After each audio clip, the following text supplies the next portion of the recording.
আসসালামু আলাইকুম।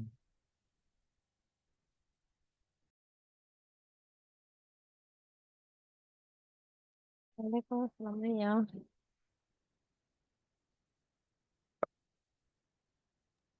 কেমন আছেন আপু? আলহামদুলিল্লাহ ভাইয়া, ভালো আছি। আপনি ভালো আছেন? এই তো আছি আলহামদুলিল্লাহ।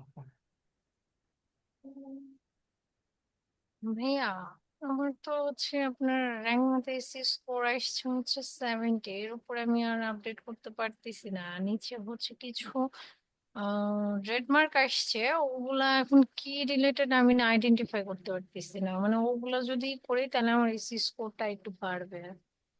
হুম, হচ্ছে যে ভিডিওটা দেখতে হবে। ভিডিও দেখছি ভাইয়া, আমি আসলে বুঝতেছি না। এখন ম্যাম আজকে ক্লাস আসলে ম্যামকে আমি হচ্ছে স্ক্রিনশট দিয়ে আচ্ছা, আপনি দেখাবো। ওই যে ইউরোর কোনটা কোনটা ইয়ে করতে পারতেছেন না, সলভ করতে পারতেছেন না? এই যে কি কি জানি একটা ছিল, ব্যাকলিঙ্কিং ছিল, ওইটা আছে। ওইটার বাইরে আরো চার চার পাঁচটা অপশন আছে। আর আরেকটা দেখে হচ্ছে আমাকে আমাকে একটু দেখান তো, স্ক্রিনটা শেয়ার দেন একটু আচ্ছা, দেখি। দাঁড়ান আগে এইটা রেডি রাখি। যেমন মজুমদার ভাই, হ্যাপি বার্থডে। হ্যালো, আছেন? আপনি আছেন? আপনার তো আজকে 97 মনে হয়, 97 ইয়ার্স পূর্ণ হলো আজকে জনন মজুমদার ভাইয়ের। 97? জি। মানে কি? জিজ্ঞেস করেন ওনার থেকে, আমি দিয়েছি তো, আমি ওই যে ইয়ের মধ্যে দিয়েছি তো আগে, এই যে মেসেঞ্জারে। না, 97 কে আপনি কি কি দেখেন, উপরে আপনি কথা আপনি বলতেছেন? দেখেন, মেসেঞ্জারে দেখেন। আমি চেক দেই নাই, বাট এটা কেমন কথা? 97 কি? 97 ওনার ইয়ার্স আজকে পূর্ণ হলো। সেটা কেমনে সম্ভব? উনি তো গেল। উম, আচ্ছা, আপনার স্ক্রিনটা শেয়ার দেন। হ্যাঁ, এই যে আমি না, স্ক্রিন এটা হয়তো রেডি উনি করলাম। উনি ভুল দিছে মনে হয়। এরকম হবে আর হতে কি। পারে।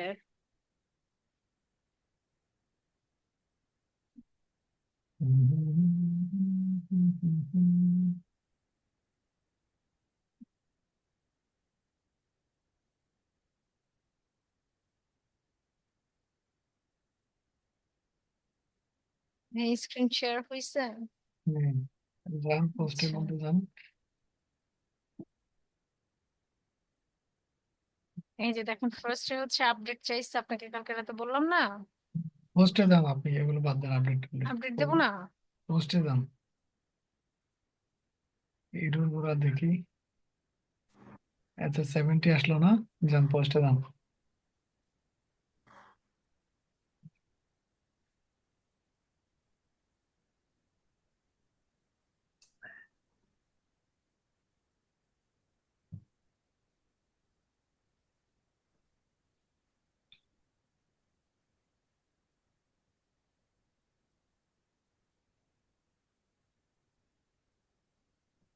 সবাই কেমন আছেন?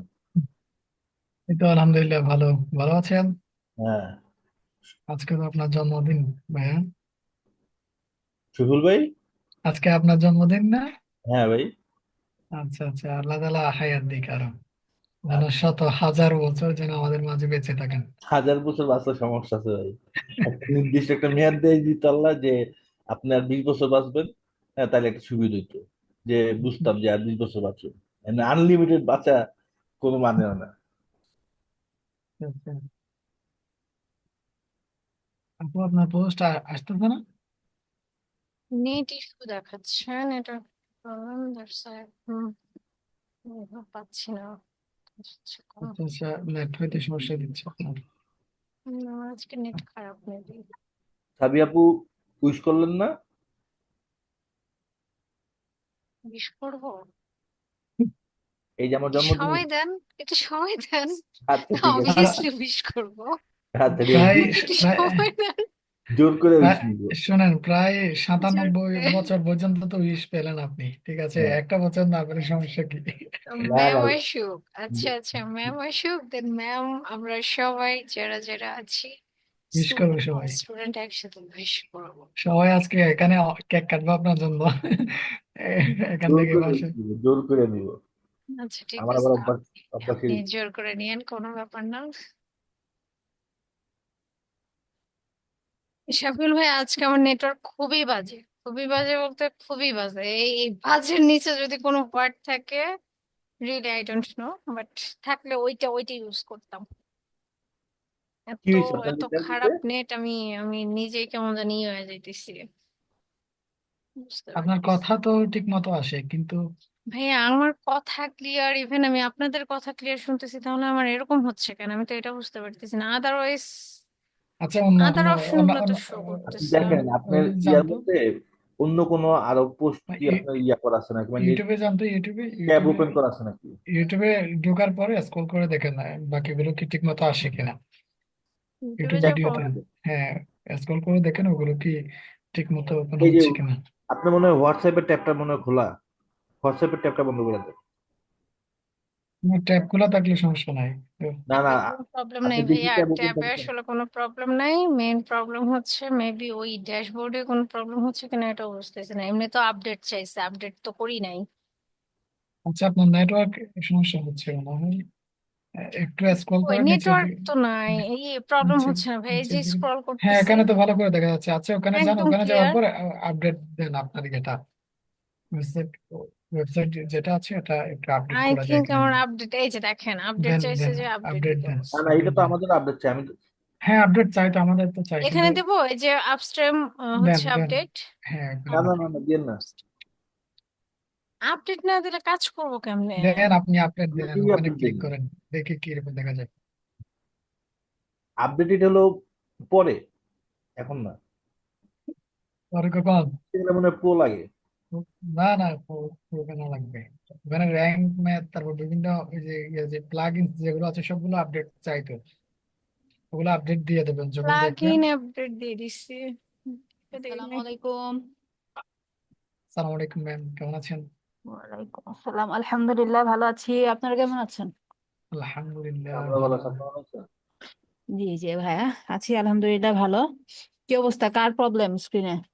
ম্যাম আমার আপডেট চাইছে কিসে আপডেট ওয়েবসাইটের হয়েছে? ইয়েতে, ড্যাশবোর্ডে আপডেট চাইছে, প্যান্থিয়ন সাইট। আপডেট আসলে আপডেট দিবেন, আর আপডেট ছাড়া কি কোনো অ্যাক্টিভিটিতে কি বাধাপ্রাপ্ত হচ্ছেন? না এই তো আমরা তা তো আপডেট নাই, দিইনি। কিন্তু ওই যে আবার স্কোর হচ্ছে গুলো এখন যাইতে 70-র পারতেছি উপরে না। তুলতে পারে নাই আর এরকম কোনো। স্কোর ম্যাম 70-র উপরে তুলতে পারতেছি না, কিছু ওই যে না, রেড ভিডিওটা মার্ক দেখলে তো আছে। আপনি অবশ্যই পারবেন, ভিডিওটা দেখে দেখে এরকম কোন কোন ভিডিও করলে বিষয়? আপনি দেখেই তো পারবেন। করছি ভাইয়া, বাট হয় না ম্যাম। আমি তো আপডেট দিলাম, এখন এখন আমার কাজ কি ভাইয়া? এখানে কি আর কোনো কাজ আছে? কাজ কিছু না, আপনি পোস্টের ড্যাশবোর্ডে গিয়ে দেখেন যে ওখানে কোন কোন বিষয়গুলো মিসিং দেখাচ্ছে বা এরর হুম। দেখাচ্ছে। আচ্ছা আপডেট তো হয়েছে তাই না ম্যাম? আমি তো খেয়াল করিনি, আমি তো এই পেজটাই দেখলাম মাত্র।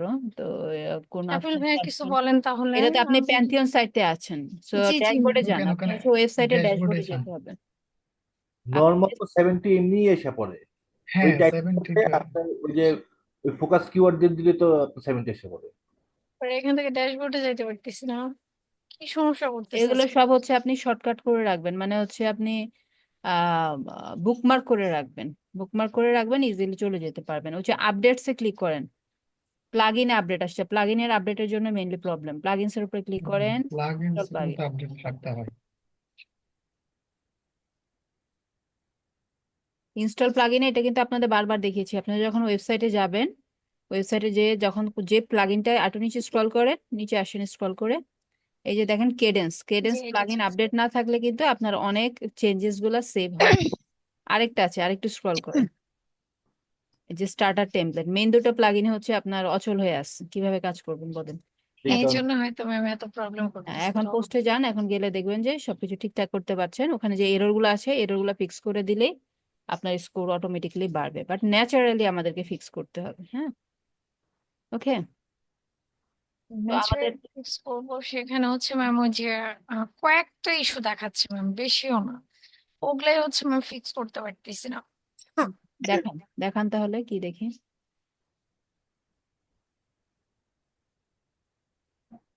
ম্যাম এইখানে আসলে এই যে বারবার এইটা আপডেট যাচ্ছে, আর এটা না দেওয়া পর্যন্ত আমাকে ওইটা ইয়েতে নিচ্ছে না, পোস্টার এডিটে যে যাচ্ছে ওখানে নিচ্ছে না আমাকে। এটা কিভাবে কি করবো ma'am? Obviously last at last আসছি। আমার স্কোর কই, এই যে ম্যাম 70। এই যে দেখেন ম্যাম, এইখানে হচ্ছে আহ এই যে এখানে 5টা ইরোর আছে অ্যাডিশনালে। ম্যাম এই যে আপনার এই কটা। ইউআরএলটা লং, মানে পার্মালিঙ্ক লং, পার্মালিঙ্ক শর্ট করেন, তারপরে কোনো এক্সটার্নাল ব্যাকলিঙ্ক পাই না, এক্সটার্নাল ব্যাকলিঙ্ক ইনক্লুড করেন। পার্মালিঙ্ক তো হচ্ছে মেইন কিওয়ার্ডটা রাখছি, just fashion tips for women এইটুকু রাখছি। জানতো আমার ওয়ার্ড এডিট লিমিট আছে। এডিট স্ন্যাপেটে যান, দেখতে হবে, না দেখলে তো আসলে 75 ওয়ার্ডের মধ্যে থাকতে হবে। ম্যাম এই যে পার্মালিঙ্ক ফ্যাশন টিপস ফর 77 ওমেন নেই। বাট এইটুকু এখানে 77 ক্যারেক্টার কিভাবে ক্রস করলো? ফ্যাশন টিপস ফর উমেন, এটাকে আবার কাট করেন, কাট করে আবার পেস্ট করেন।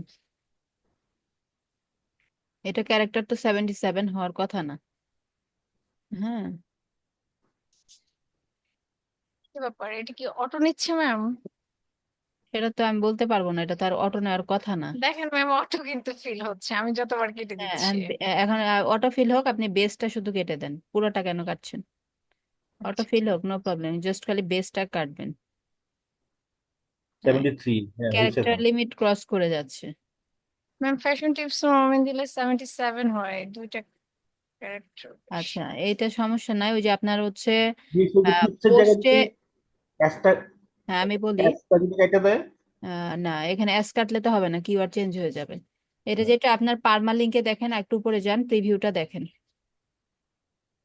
উপরে ম্যাম দেখেন, এখানে আপনার সাল, তারিখ, নেম এগুলো চলে আসছে, দেখেন ইয়ার, মান্থ এন্ড হচ্ছে ডেজ চলে আসছে।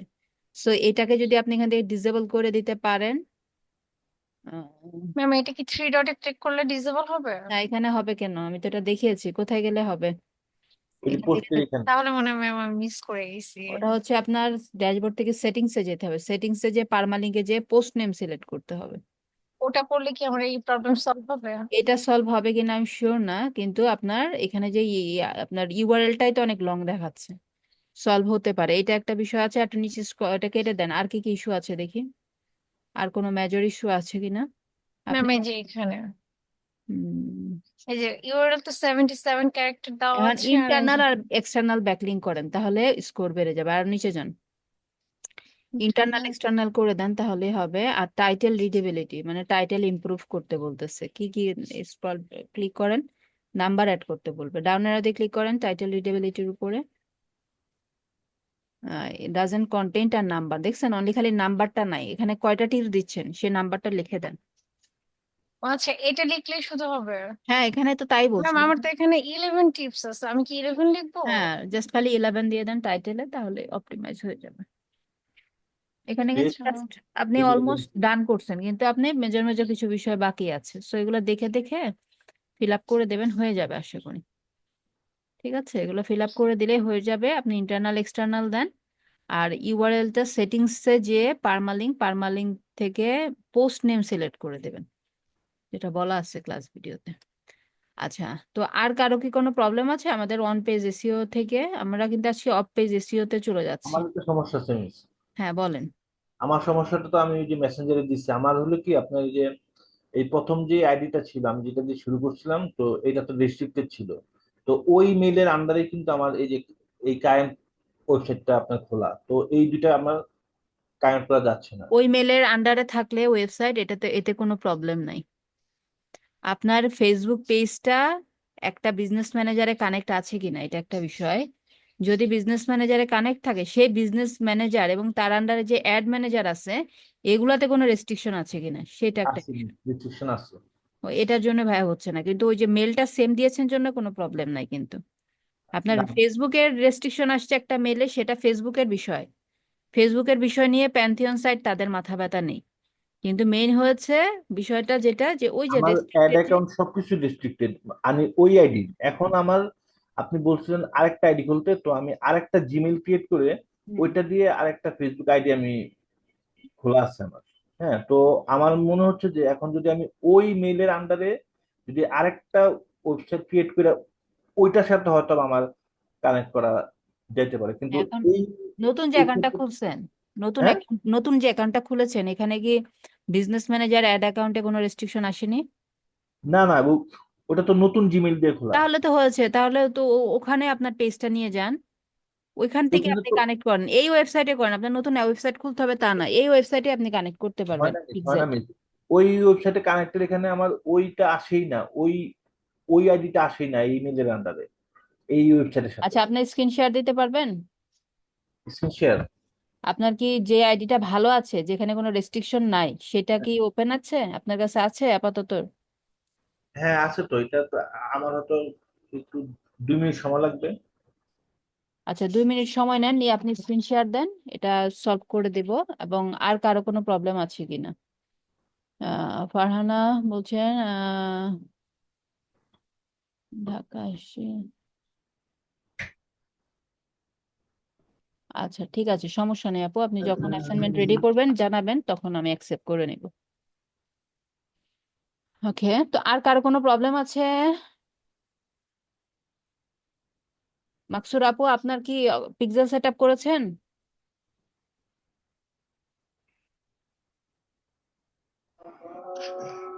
ম্যাম আমি আর 2টা ক্লাস পরে ভালো করে অ্যাক্টিভ হতে পারবো। 1-2টা পরে আর আরো পরে অ্যাক্টিভ হবেন? আর 2টা ক্লাস আর 2 দিন পর ম্যাম। তখন তো কোর্স শেষ হয়ে যাবে। আচ্ছা, তখন সাইফুল ভাইয়ের কাছ থেকে শিখে নিবো দ্রুত আর কি। দ্রুত ম্যামকে দ্রুত অ্যাক্টিভ হয়ে যান কিন্তু। মিস শেয়ার দিতাম, হ্যাঁ। হ্যাঁ, শেয়ার করেন। তমা আপু, পিক্সেল সেট আপ করতে পেরেছেন?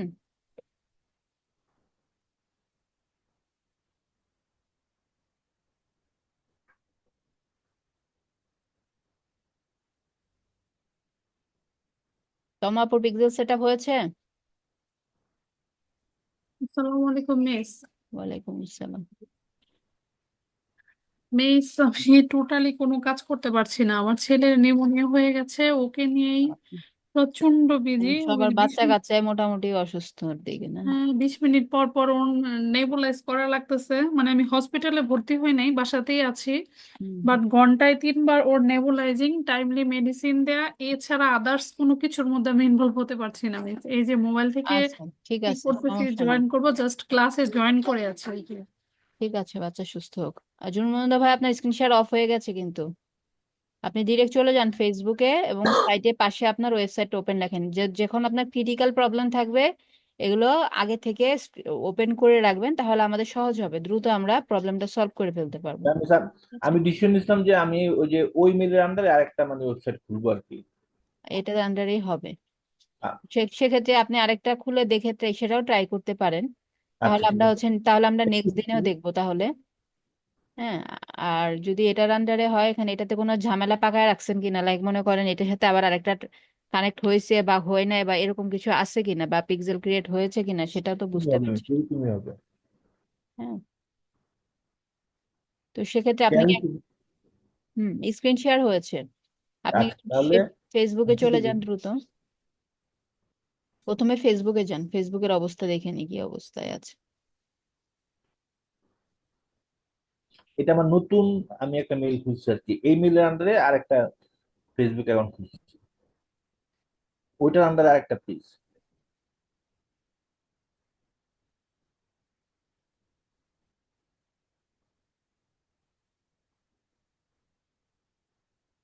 আপনাদের নেট তো দেখি খুব মারাত্মক স্লো।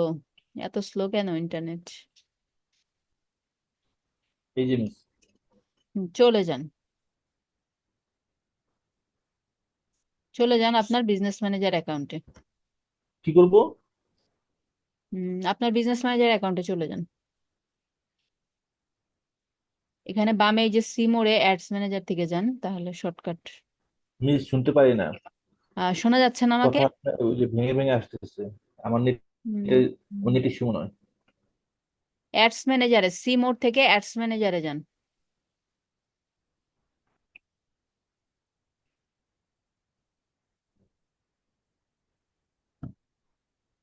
আমাকে কি সবাই শুনতে পাচ্ছেন ঠিকঠাক? জি ম্যাম, শোনা যাচ্ছে। হ্যাঁ মিস। আচ্ছা, অ্যাডস ম্যানেজারে ক্লিক করেন। মারাত্মক স্লো আপনাদের নেট, কিভাবে কাজ করেন?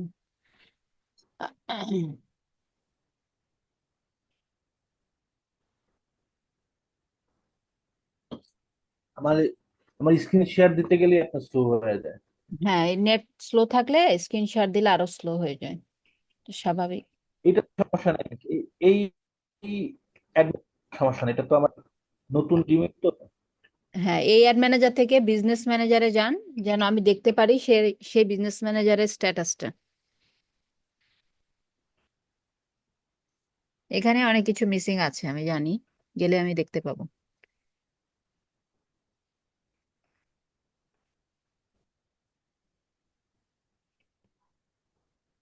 ইন্টারনেট আপগ্রেড করতে হবে ভাই, নাহলে কাজ কিভাবে করবেন বলেন। একসাথে মনে করেন যখন আমরা ফ্রিল্যান্সিং মার্কেট প্লেসে কাজ করি, একসাথে এমনও আছে 10টা 15টা ট্যাব ওপেন থাকে। তারপরে ব্রাউজার কাটেন না, কাটলে তো আবার যতটুকু প্রসেস হলো এটা আবার শেষ, চলে গেল।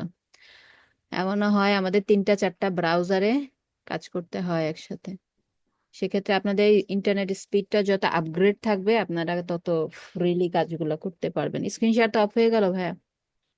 মিস ওই যে আমি আমি ইচ্ছে করে স্ক্রিনশটটা অফ করে দিয়েছি এই কারণে যে আমি চিন্তা করলাম যে আমি এই মেইলের আন্ডারে আরেকটা ওয়েবসাইট খুলে নেই, এটাই আমার জন্য আচ্ছা, সবচেয়ে খোলেন, দ্যাটস ফাইন, বাট কাজটা করতে হবে। হ্যাঁ, হ্যাঁ। আপনি অ্যাকাউন্টটা খোলেন, খুলে আমাকে জানাবেন আগামী ক্লাসে যে আচ্ছা, এইটাই হয়েছে। আমার জন্য সবচেয়ে বেস্ট হবে। আরেক মেইল আর এই দুই মেইল এই যে এক করার মধ্যে একটা ভেজাল আছে, এই ঝামেলা ঠিক না যায় আছে, তাহলে সবচেয়ে এটা করেন, আপনি এই প্যান্থিয়ন ড্যাশবোর্ড থেকে কিন্তু আরেকটা সাইট ক্রিয়েট করতে পারবেন, বা আলাদা আলাদা মেল থেকে করতে যাচ্ছেন তাহলে আলাদা টোটাল একটা প্যান্থিয়ন ড্যাশবোর্ড ক্রিয়েট করবেন, করে হ্যাঁ। এটা ইন্টিগ্রেট করে আগামী ক্লাসে আমাকে জানাবেন। আচ্ছা ঠিক আছে, আচ্ছা ঠিক আছে মিস। আচ্ছা, আচ্ছা, আর কেউ কিছু বলছিলেন? ম্যাম, হ্যাঁ ভাইয়া বলেন। আমাদের তো অন পেজ এসইও শেষ, তাই না? জি, এখন যদি একটু করে ওভারভিউ দিতেন, মানে কি কি শিখলাম এবং মার্কেট প্লেসে কিরকম, তাহলে একদম ক্লিয়ার হয়ে যেতাম আর কি। আপনাদের মার্কেট প্লেস দেখিয়েছি তো মনে হয় অন পেজের।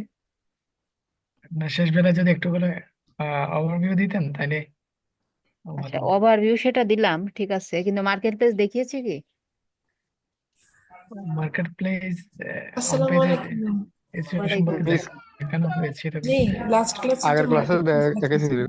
তো এগুলোই তো ভাইয়া, এগুলোই। তারপরে একটু দেখায় দেই আপনাদেরকে, লাইক আপনাদের অন পেজ করতে হবে not only for product base ওয়েবসাইটের জন্য, তা না। লাইক মনে করেন দারাজ, যেমন দারাজ হচ্ছে তারা প্রোডাক্টস নিয়ে কাজ করছে, তাই না? লাইক হচ্ছে তাদের এই হট টমেটো সস, এই প্রোডাক্টটার অন পেজ এসিও করতে বলতে পারে। তো এটা একটা প্রোডাক্ট বেজ ওয়েবসাইট। আর আমরা এক্সাম্পল দেখতেছি গার্ডেনিং টিপস নিয়ে। তো ওই রিলেটেড ওয়েবসাইটে যখন যাব, এরা ইউজুয়ালি কি এখানে প্রোডাক্ট কোনো কিছু সেল করছে না, এরা different category of content share করছে, যেগুলো ইনফরমেটিভ আপনার কাজে লাগবে। হ্যাঁ, এবং তারা কিভাবে বেনিফিটেড হবে আপনাদেরকে এরকম ইনফরমেশন শেয়ার করে, কারণ একটা ওয়েবসাইট বিল্ড করতে তো অনেক ইনভেস্ট করতে হয়, তাই না? এরা অনেক টাকা ইনভেস্ট করছে, ঠিক আছে, এদের প্রোডাক্ট বিক্রি হবে, তার বিনিময়ে তারা একটা লাভ বা একটা প্রফিট থাকবে। বাট এরা কি করবে? এরা যে এত টাকা দিয়ে domain hosting, website design, content writing এগুলো করছে, এসইও করছে, কি পারপাস? তাদের পারপাস এই যে তাদের ওয়েবসাইটে যে অ্যাড গুলো আসছে ফ্রম গুগল, এই অ্যাডস এর মাধ্যমে তারা মনিটাইজেশনের থ্রুতে আর্নিং করতে পারবেন। তো আপনাকে এরকম লাইক হচ্ছে, আমি এখানে গার্ডেনিং, ফ্লাওয়ার গার্ডেনিং এর একটা ব্লগে যদি যাই, যে লাইক এখানে হচ্ছে উইন্টার ফ্লাওয়ার গার্ডেনিং রিলেটেড একটা এখানে ব্লগ আছে, আর এখানে একটা প্রোডাক্ট আছে। তো এরকম প্রোডাক্ট বেস বা বিভিন্ন ই কমার্স সাইটে আসতে পারে আপনাদের এসইও অন পেজ করে দেওয়ার জন্য, এরকম ব্লগ রিলেটেড ওয়েবসাইটে আসতে পারে আপনাদেরকে এসইও অপটিমাইজ করে দেওয়ার জন্য। দুইজনেরই গোলটা কি? যে তার যে টার্গেটেড এবং মেইন কিওয়ার্ড দিয়ে যেন তাকে র্যাঙ্কে পাওয়া যায়, মানে গুগলে বা সার্চ ইঞ্জিনগুলোতে সার্চ করলে যেন তাকে টপে পাওয়া যায়। তার কিওয়ার্ড কি হতে পারে? হট টমেটো সস, হ্যাঁ, বা অনলি টমেটো সস, এটা তার কিওয়ার্ড হতে পারে। আমরা তো জানি না কি তার কিওয়ার্ড, তাই না? এটা তার টাইটেল। আবার এদের কিওয়ার্ড হতে পারে এটা একটা কোশ্চেন টাইপ কিওয়ার্ড আর কি, টোটালটা একটা কিওয়ার্ড হতে পারে। তো আমরা আসলে জানি না আসলে এখানে মেইন কিওয়ার্ড কি। তো সেক্ষেত্রে আপনারা যখন on page SEO service provide করবেন, আপনাদের কাজটা এরকম হতে পারে যে এই যে প্রোডাক্টগুলো অলরেডি ওয়েবসাইটে আপলোডেড, কন্টেন্টগুলো অলরেডি আপলোডেড, তো তার অন পেজ এসইও পারফরমেন্সটা ইমপ্রুভ করার জন্য বলতে পারে, লাইক সে একজন রাইটার দিয়ে এটা লিখিয়েছিল কন্টেন্টটা, অ্যান্ড এটা সে হচ্ছে একটা ডেভেলপারকে দিয়ে ডেভেলপ করিয়েছে, প্রোডাক্টগুলো আপলোড করিয়েছে। এখন এটা গুগলে সার্চ করে যেন তাকে পাওয়া যায়, সেজন্য একজন এসইও স্পেশালিস্টকে হায়ার করবে ওই বিজনেস ওনার, যেন তাকে টপে পাওয়া যায় সার্চের মাধ্যমে। তো সেক্ষেত্রে আপনার স্টেপটা কি হবে? প্রথম স্টেপ হবে কিওয়ার্ড রিসার্চ থেকে শুরু, যা আমরা দেখেছি কিওয়ার্ড রিসার্চ ক্লাসে। প্রথমত কোন কিওয়ার্ড দিয়ে তাকে র্যাঙ্ক করাবেন, তার জন্য আপনাকে low to medium type of keyword নিতে হবে, যেটা কম্পিটিশন লো টু মিডিয়াম পরে মোটামুটি সার্চ করে। তো এখানে হতে পারে যদি এটা সাদ, লাইক এই নাম আমি জানি না এই সসের নাম, তো সেক্ষেত্রে যদি এটা পপুলার নাম হতো তাহলে এই টোটালটা একটা কিওয়ার্ড হতে পারো, যে এটা লিখে লিখে অনেকে সার্চ করে নামটা লিখে। অথবা অনলি হট টমেটো সস লিখে কেউ সার্চ করবে, অনলি টমেটো সস লিখে কেউ সার্চ করবে, অথবা কেউ সস লিখেও সার্চ করতে পারে। তো সেক্ষেত্রে কোন কিওয়ার্ডটা, এখানে 4 থেকে 5টা কিওয়ার্ড মানে 3 থেকে 4টা কিওয়ার্ড চলে আসতেছে। তো আসলে কোনটা আমার টার্গেটেড কিওয়ার্ড, তার জন্য প্রথম ধাপ কি হবে আপনার অন পেজ এসইওর? Keyword research. দেন আপনি কিওয়ার্ডটা রিসার্চ করার পরে সেই কিওয়ার্ড অপটিমাইজ করে এখানে ডেসক্রিপশন আছে কিনা, এই টেক্সট গুলোতে কিওয়ার্ডের যেই আমাদের ইমপ্লিমেন্ট গুলো হয়েছে কিনা, মানে অন পেজ এসইওর যে ফ্যাক্টর গুলো আপনাদের মেনটেন করতে বলেছিলাম কন্টেন্ট রাইটিং ক্লাসে, সেগুলো এখানে ইমপ্লিমেন্ট হয়েছে কিনা সেগুলো দেখে আপনাকে এগুলোর ইমপ্রুভ করতে হবে। আবার অনেক সময় এমন হতে পারে যে এরা তো অলরেডি পোস্ট পাবলিশ করে রাখছে, এটা তো একটা পোস্ট, আমরা জানি তাই না, এটা একটা পোস্ট অলরেডি পাবলিশ আছে, এই পোস্টগুলা তাদের ওয়েবসাইটে অলরেডি পাবলিশড, সেটা আপনি এসইও করলেন। এটার সিস্টেমটা যেমন, তো আরেকটা সিস্টেম হতে পারে যে তার হয়তো বা কিছু পোস্ট আছে, লাইক গার্ডেনিং রিলেটেড কিছু পোস্ট আছে, বাট সে নতুন আরো পোস্ট দিবে, তার জন্য হচ্ছে আপনাকে কি করতে পারে, হায়ার করতে পারে যে আমি এসইও অপটিমাইজড কন্টেন্ট দিব, তার জন্য তুমি আমাকে কি কিভাবে হেল্প করতে পারবা। তখন আপনার স্টেপ সেম সেটাই হবে, কিওয়ার্ড রিসার্চ, তারপর এখানে আপনি ইনক্লুড করবেন কি কন্টেন্ট রাইটিংটা। লাইক যখন একটা পাবলিশড ব্লগ বা পোস্টকে আপনি এসইও করেন, সেক্ষেত্রে ফুল কন্টেন্ট আপনাকে রাইট করতে হবে না। লাইক মনে করেন ইন্ট্রোতে কিওয়ার্ডটা ইমপ্লিমেন্ট নাই, ইন্ট্রোটা আপনি যে সাজালেন, কনক্লুশনটা সাজালেন, বডি টডি গুলো একটু ঠিক করলেন, হ্যাঁ, মানে এইটাকে আপনি আবার একটু রিটাচ করলেন, কিন্তু পুরোটা করলেন না। বাট যখন আপনাকে একটা জিরো থেকে স্টার্ট করতে বলবে, তখন ফুল কন্টেন্টটা আপনাকে রাইট করে দিতে হতে পারে এসইও অপটিমাইজেশন ওয়েতে, এবং সেটা আপনার ওয়েবসাইটে আপলোড করে দেন আবার আপনি এসইও করে দেবেন। তো এসইওতে কোন কোন ফ্যাক্টর গুলো আসবে, লাইক আপনি ইমেজ মিডিয়া ফাইল আনলে ইমেজ গুলা বিফোর আপলোডিং আপনি একবার এসইও করবেন, আফটার আপলোডিং আবার এসইও করবেন। প্রত্যেকটা জায়গাতেই কিন্তু আমাদের কিওয়ার্ড গুলা ইমপ্লিমেন্ট করতে হচ্ছে। মেন কিওয়ার্ড একটা থাকবে, অ্যাডিশনাল কিওয়ার্ড থাকবে, এগুলো সব আমাদের কিওয়ার্ড রিসার্চ টুলস থাকবে। যে কোনো একটা টুল বেছে নেবেন, সেই টুলস এর মাধ্যমে রিসার্চ করে করে ইউজ করবেন। That's it. Clear? G ma'am. বুঝতে পেরেছেন ভাইয়া? জি ম্যাম। ম্যাম গত ক্লাসের আমাদের অ্যাসাইনমেন্টের এটা দেওয়া হয়নি তো এখনো। আহা, কি বলেন? কি একটু মেনশন করবেন না আমাকে? একজন বলছিল মনে হয়, মানে না, আপনাদের ওই মেসেঞ্জার। যে অনেক সময় হয় কি, ওই যে ক্লাস শেষ হয়ে গেলে দেখা যেত নামাজের সময় থাকে না আসলে, তখন দেখা যায় দ্রুত গতিতে, কারণ গত ক্লাসটা একটু লেট হয়েছিল শেষ হতে, পরে আমি ভুলে গেছি সত্যি। জি। তারপর আবার বসতে বসতে আবার দেরি হয়েছে, সন্ধ্যার পরে পরে তো মাগরিবের আজান দিয়ে দেয়, দেখি আসলে নামাজ পড়ার সময়ই নেই। তো সেক্ষেত্রে তো ভুল হয়ে গেল। তো রেডি করেছেন না সবাই?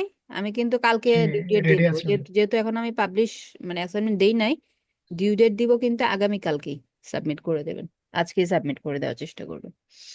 ওকে, দিয়ে দিব। আপনার একটু মেনশন করেন, আমার নাম দিয়ে মেনশন করে, অনেক সময় দেখা যায় যে চলে যায়, অনেক সময় অনেক উপরে মেসেজ গুলো, যখন আমি ক্লাসে আছি মনে করেন প্রায় 1.5-2 ঘন্টা ক্লাস, কোনো ক্লাসে এনগেজ আছে দেখিনি, তখন ওই মেসেজ হয়তো নোটিফিকেশন আর থাকে না, তা আবার জানাবেন আমাকে। আচ্ছা, তো আজকের টপিকে চলে যাচ্ছি। আজকে আমরা হচ্ছে অফ পেজ এসইওটা সম্পর্কে জানবো। সো অফ পেজ, এগুলো টোটাল মোটামুটি আমাদের টোটাল বিষয়টা সম্পর্কে একটা ওভারভিউ ধারণা কিন্তু আছে, তাই না? আমরা একটা এসইওর ওভারভিউ ক্লাস করেছি, সেখানে আমরা মোটামুটি একটু ধারণা পেয়েছি। তারপরেও অফ পেজ এসইও জিনিসটা কি আরেকটু আমরা এক্সপ্লেইন যদি করি, of page SEO refers to anything done outside of your website, মানে যে কোনো কিছু তোমার ওয়েবসাইটের বাইরে হবে সেটা। মানে ওয়ান পেজ এসইওতে কি হয়েছিল, যে আমার একটা এক্সাম্পল দিয়েছিলাম, যে এটা আমার শপ, আমার দোকানে কনস্ট্রাকশন চলছে এখন, শপের বিভিন্ন ধরনের আমি ডেকোরেটিং করছি, তারপরে হচ্ছে বিভিন্ন ধরনের হচ্ছে আমি ইয়াগুলো সেট আপ করছি, ডেস্ক টেক্স গুলো সেট আপ করছি। তো এটা টোটালটা হচ্ছে ওয়েবসাইট, দোকানের ভেতরে, সেটা ওয়ান পেজের ক্ষেত্রে তেমন আমরা করে আসছি অলরেডি, সো এটা আমাদের কাছে ক্লিয়ার। যেটা ওয়েবসাইটের ড্যাশবোর্ডে লগ ইন লাগবে, ড্যাশবোর্ডে যে এই কাজগুলো সেট আপগুলো আমরা করি, সেটাকে অন পেজের সাথে তুলনা করা হয়েছে। আর অফ পেজ জিনিসটা হচ্ছে টোটালটা হবে ওয়েবসাইটের বাহিরে, মানে এই ড্যাশবোর্ডে আপনার আর যাওয়ার প্রয়োজন নাই। লাইক আপনার দোকানে আপনার ডিজাইন করা শেষ হয়ে গেল, আপনার দোকান ইজ রেডি। এখন আপনি কি করবেন, সেটা মানুষজনকে জানাবেন, প্রমোশন করবেন, যেন মানুষজন আপনার দোকান ভিজিট করে, আপনার নতুন নতুন কাস্টমার চলে আসে। তো সেটার জন্য আপনারা কোথায় ইনভাইটেশন পাঠান? দোকানের বাহিরে, যে বিভিন্ন জায়গায় ফোনে, পোস্টারে, লিফলেট, কার্ডে, বিভিন্নভাবে আমরা আমাদের টার্গেটেড অডিয়েন্সদেরকে ইনভাইট করার চেষ্টা করি আমাদের দোকানে, তাই না? তো সেটা এখানে বলতেছে এসইও রেফার করে anything outside of your website with the potential to affect search engine rankings. এবং এটা কেন? সার্চ ইঞ্জিনের র্যাঙ্কিং এর জন্য। আমরা যতগুলো এসইও নিয়ে, এসইও যতগুলো ফ্যাক্টর নিয়ে কাজ করব, সবগুলোই কিন্তু আমাদের সার্চ ইঞ্জিনের র্যাঙ্কিং একটা প্রভাব ফেলবে। ওকে, তো সার্চ ইঞ্জিনের র্যাঙ্কিংটা ইমপ্রুভ করার জন্য মূলত হচ্ছে আমরা এই এসইও প্র্যাকটিস গুলো করে থাকি। অফ পেজ এসইওরও গোলটা সেম।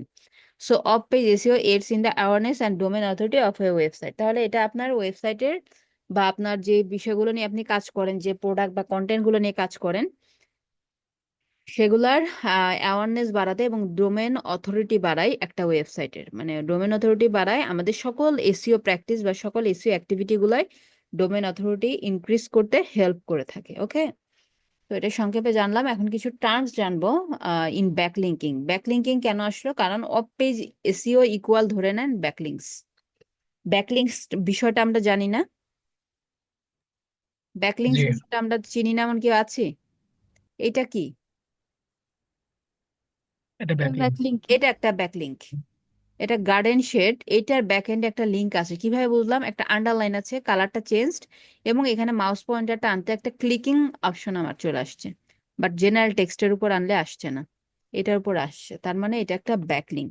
সো ব্যাকলিঙ্কিং এর কিছু টার্মস সম্পর্কে আমরা জানবো, যেগুলো আপনারা জানেন। যেমন এই গার্ডেন শেড, এটা আমি নিউ ট্যাবে ওপেন করলাম, ওপেন করলে আমাকে কোথায় নিয়ে যায় একটু বলেন তো? কোথায় নিয়ে গেছে বলেন তো দেখে, নিউ ট্যাবে যে ওপেন করলাম? যেটা ওয়েবসাইট আছে ওইটার অন্য মধ্যে। একটা ওয়েবসাইটে। এই ওয়েবসাইটে। কিভাবে বুঝলাম? এই যে ফ্যাব আইকন দেখে বুঝলাম। দেখেন এখানে গার্ডেন শেড আইডিয়া দিয়েছে, তো দেখেন রিলেভেন্ট কিন্তু। এখানে বলছে গার্ডেন শেড কথাটা, আবার এইটার সাথে মিলিয়ে একটা ব্লগ এখানে চলে আসছে, গার্ডেন শেডের আইডিয়ার একটা ব্লগ চলে আসছে। তাহলে সিমিলার টাইপ অফ ওয়েবসাইটেরই আরেকটা পেজে নিয়ে গেছে। তাহলে এটা কোন ধরনের ব্যাকলিঙ্কিং জানি আমরা? ইন্টারনাল। রাইট, এটা হচ্ছে ইন্টারনাল ব্যাকলিঙ্কিং।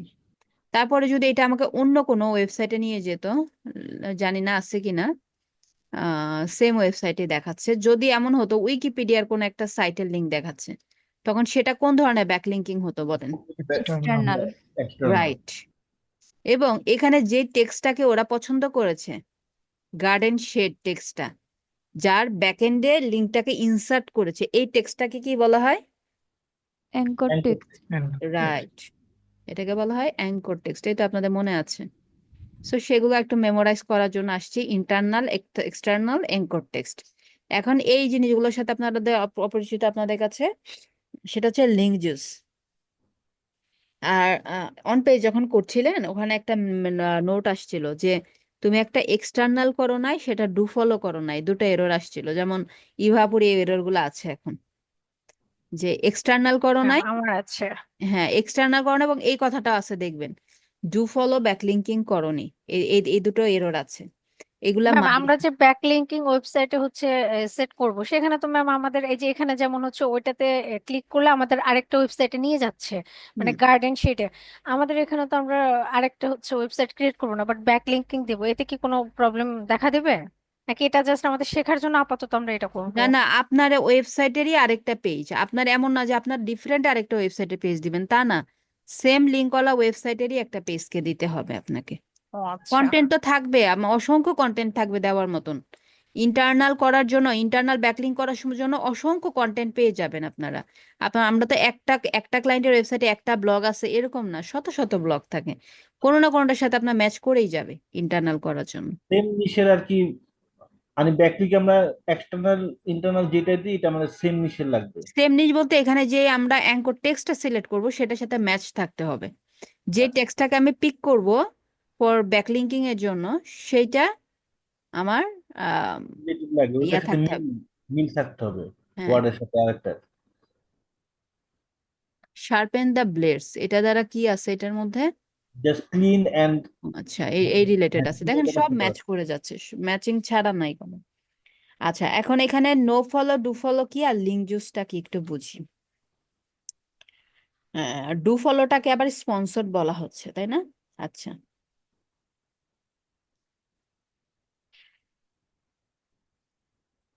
এই যে গার্ডেন শেড, এখানে ওরা যে পেজটাকে ব্যাকলিঙ্ক করেছে, যখন একটা পেজ অন্য আর একটা পেজকে ব্যাকলিঙ্ক করে, তখন এই যে পেজটা, এই পেজ থেকে একটা অদৃশ্য স্কোর, যেটাকে বলা হয় লিঙ্ক জুস, তরল লিকুইড টাইপ পাসিং হয়ে এই যে পেজটা, যে পেজটাকে ব্যাকলিঙ্ক করেছে, এর এখানে কিছু অদৃশ্য পাওয়ার বা স্কোর চলে আসে, যেটাকে বলা হচ্ছে লিঙ্ক জুস।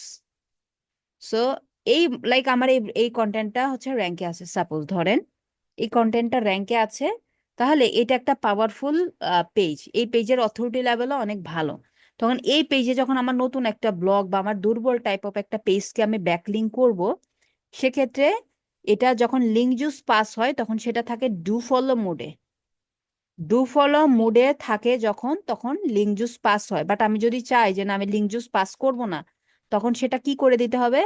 নো ফলো করে দিতে হয়। তো এখন আমারই আরেকটা ওয়েবসাইটকে আমি কেন নো ফলো করবো? আমারই ওয়েবসাইটের আরেকটা পেজকে, মানে সেম ওয়েবসাইটেরই আরেকটা পেজকে অবশ্যই আমাকে ডু ফলোই দিতে হবে, দেওয়া উচিত।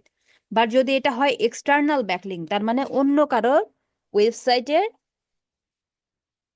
একটা পেজকে আপনি ব্যাকলিঙ্ক করেছেন, সেখানে আপনি কি দিবেন? নো ফলো দিবেন না ডু ফলো দিবেন? No follow. নো ফলো দিবেন। কেন? তার সাথে আপনার কোনো ভালো সম্পর্ক নেই, তাই তো? তো তাকে আমি এক্সটার্নালি কেন দিচ্ছি? তাকে কেন আমি এক্সটার্নালি দিলাম? এক্সটার্নাল তাকে আমি, আমার যদি হয় নতুন ওয়েবসাইট, আমি তাকে এক্সটার্নাল দেব আমার স্বার্থে। আমার স্বার্থটা কি?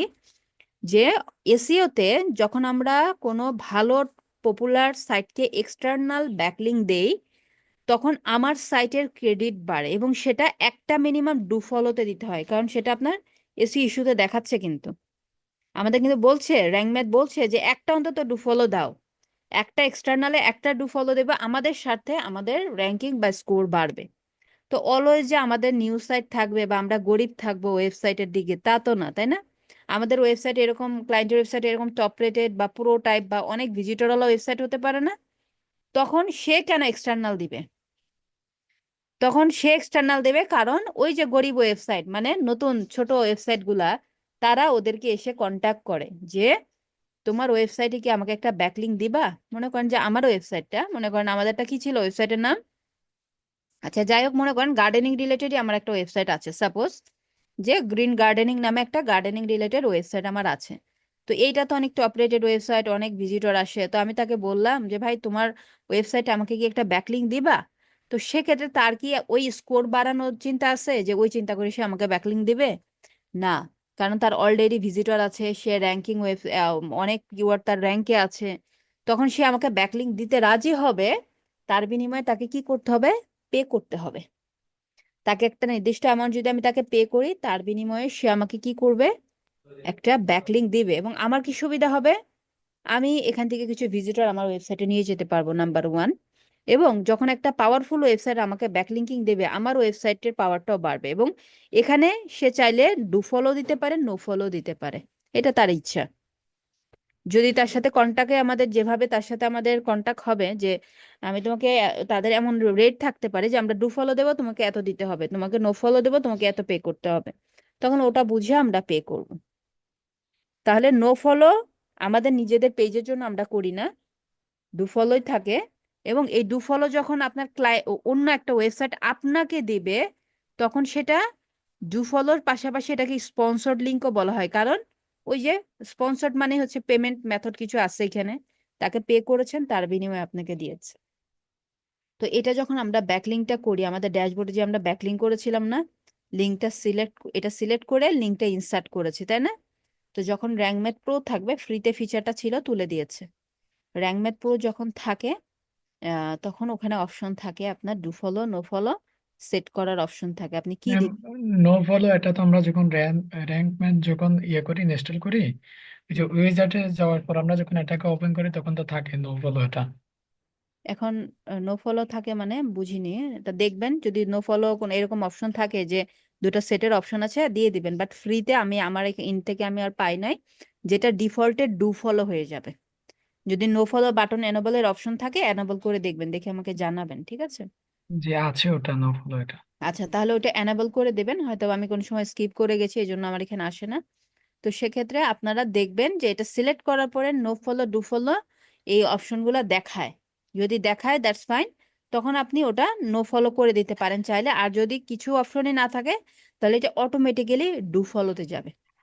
যদি কোনো অপশন না দেখায় অটোমেটিক্যালি ডু ফলোতে যাবে। এবং যেসব ওয়েবসাইটগুলো প্রোগ্রামিং ল্যাঙ্গুয়েজ দ্বারা তৈরি সেখানে কোড করে নো ফলো ডু ফলো মানে বিভিন্ন ট্যাগ সেট মানে অ্যাঙ্কর ট্যাগের মাধ্যমে আপনি do follow no follow set করতে পারেন, ঠিক আছে?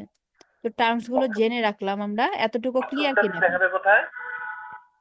এটা হচ্ছে আমাদের ওয়েবসাইটের ড্যাশবোর্ডে দেখা। আমাদের ওয়েবসাইটটা কি নামে ছিল? Petro petrol. পেট্রোল। আচ্ছা, ফুড ওয়ার্ল্ড কত কিছু।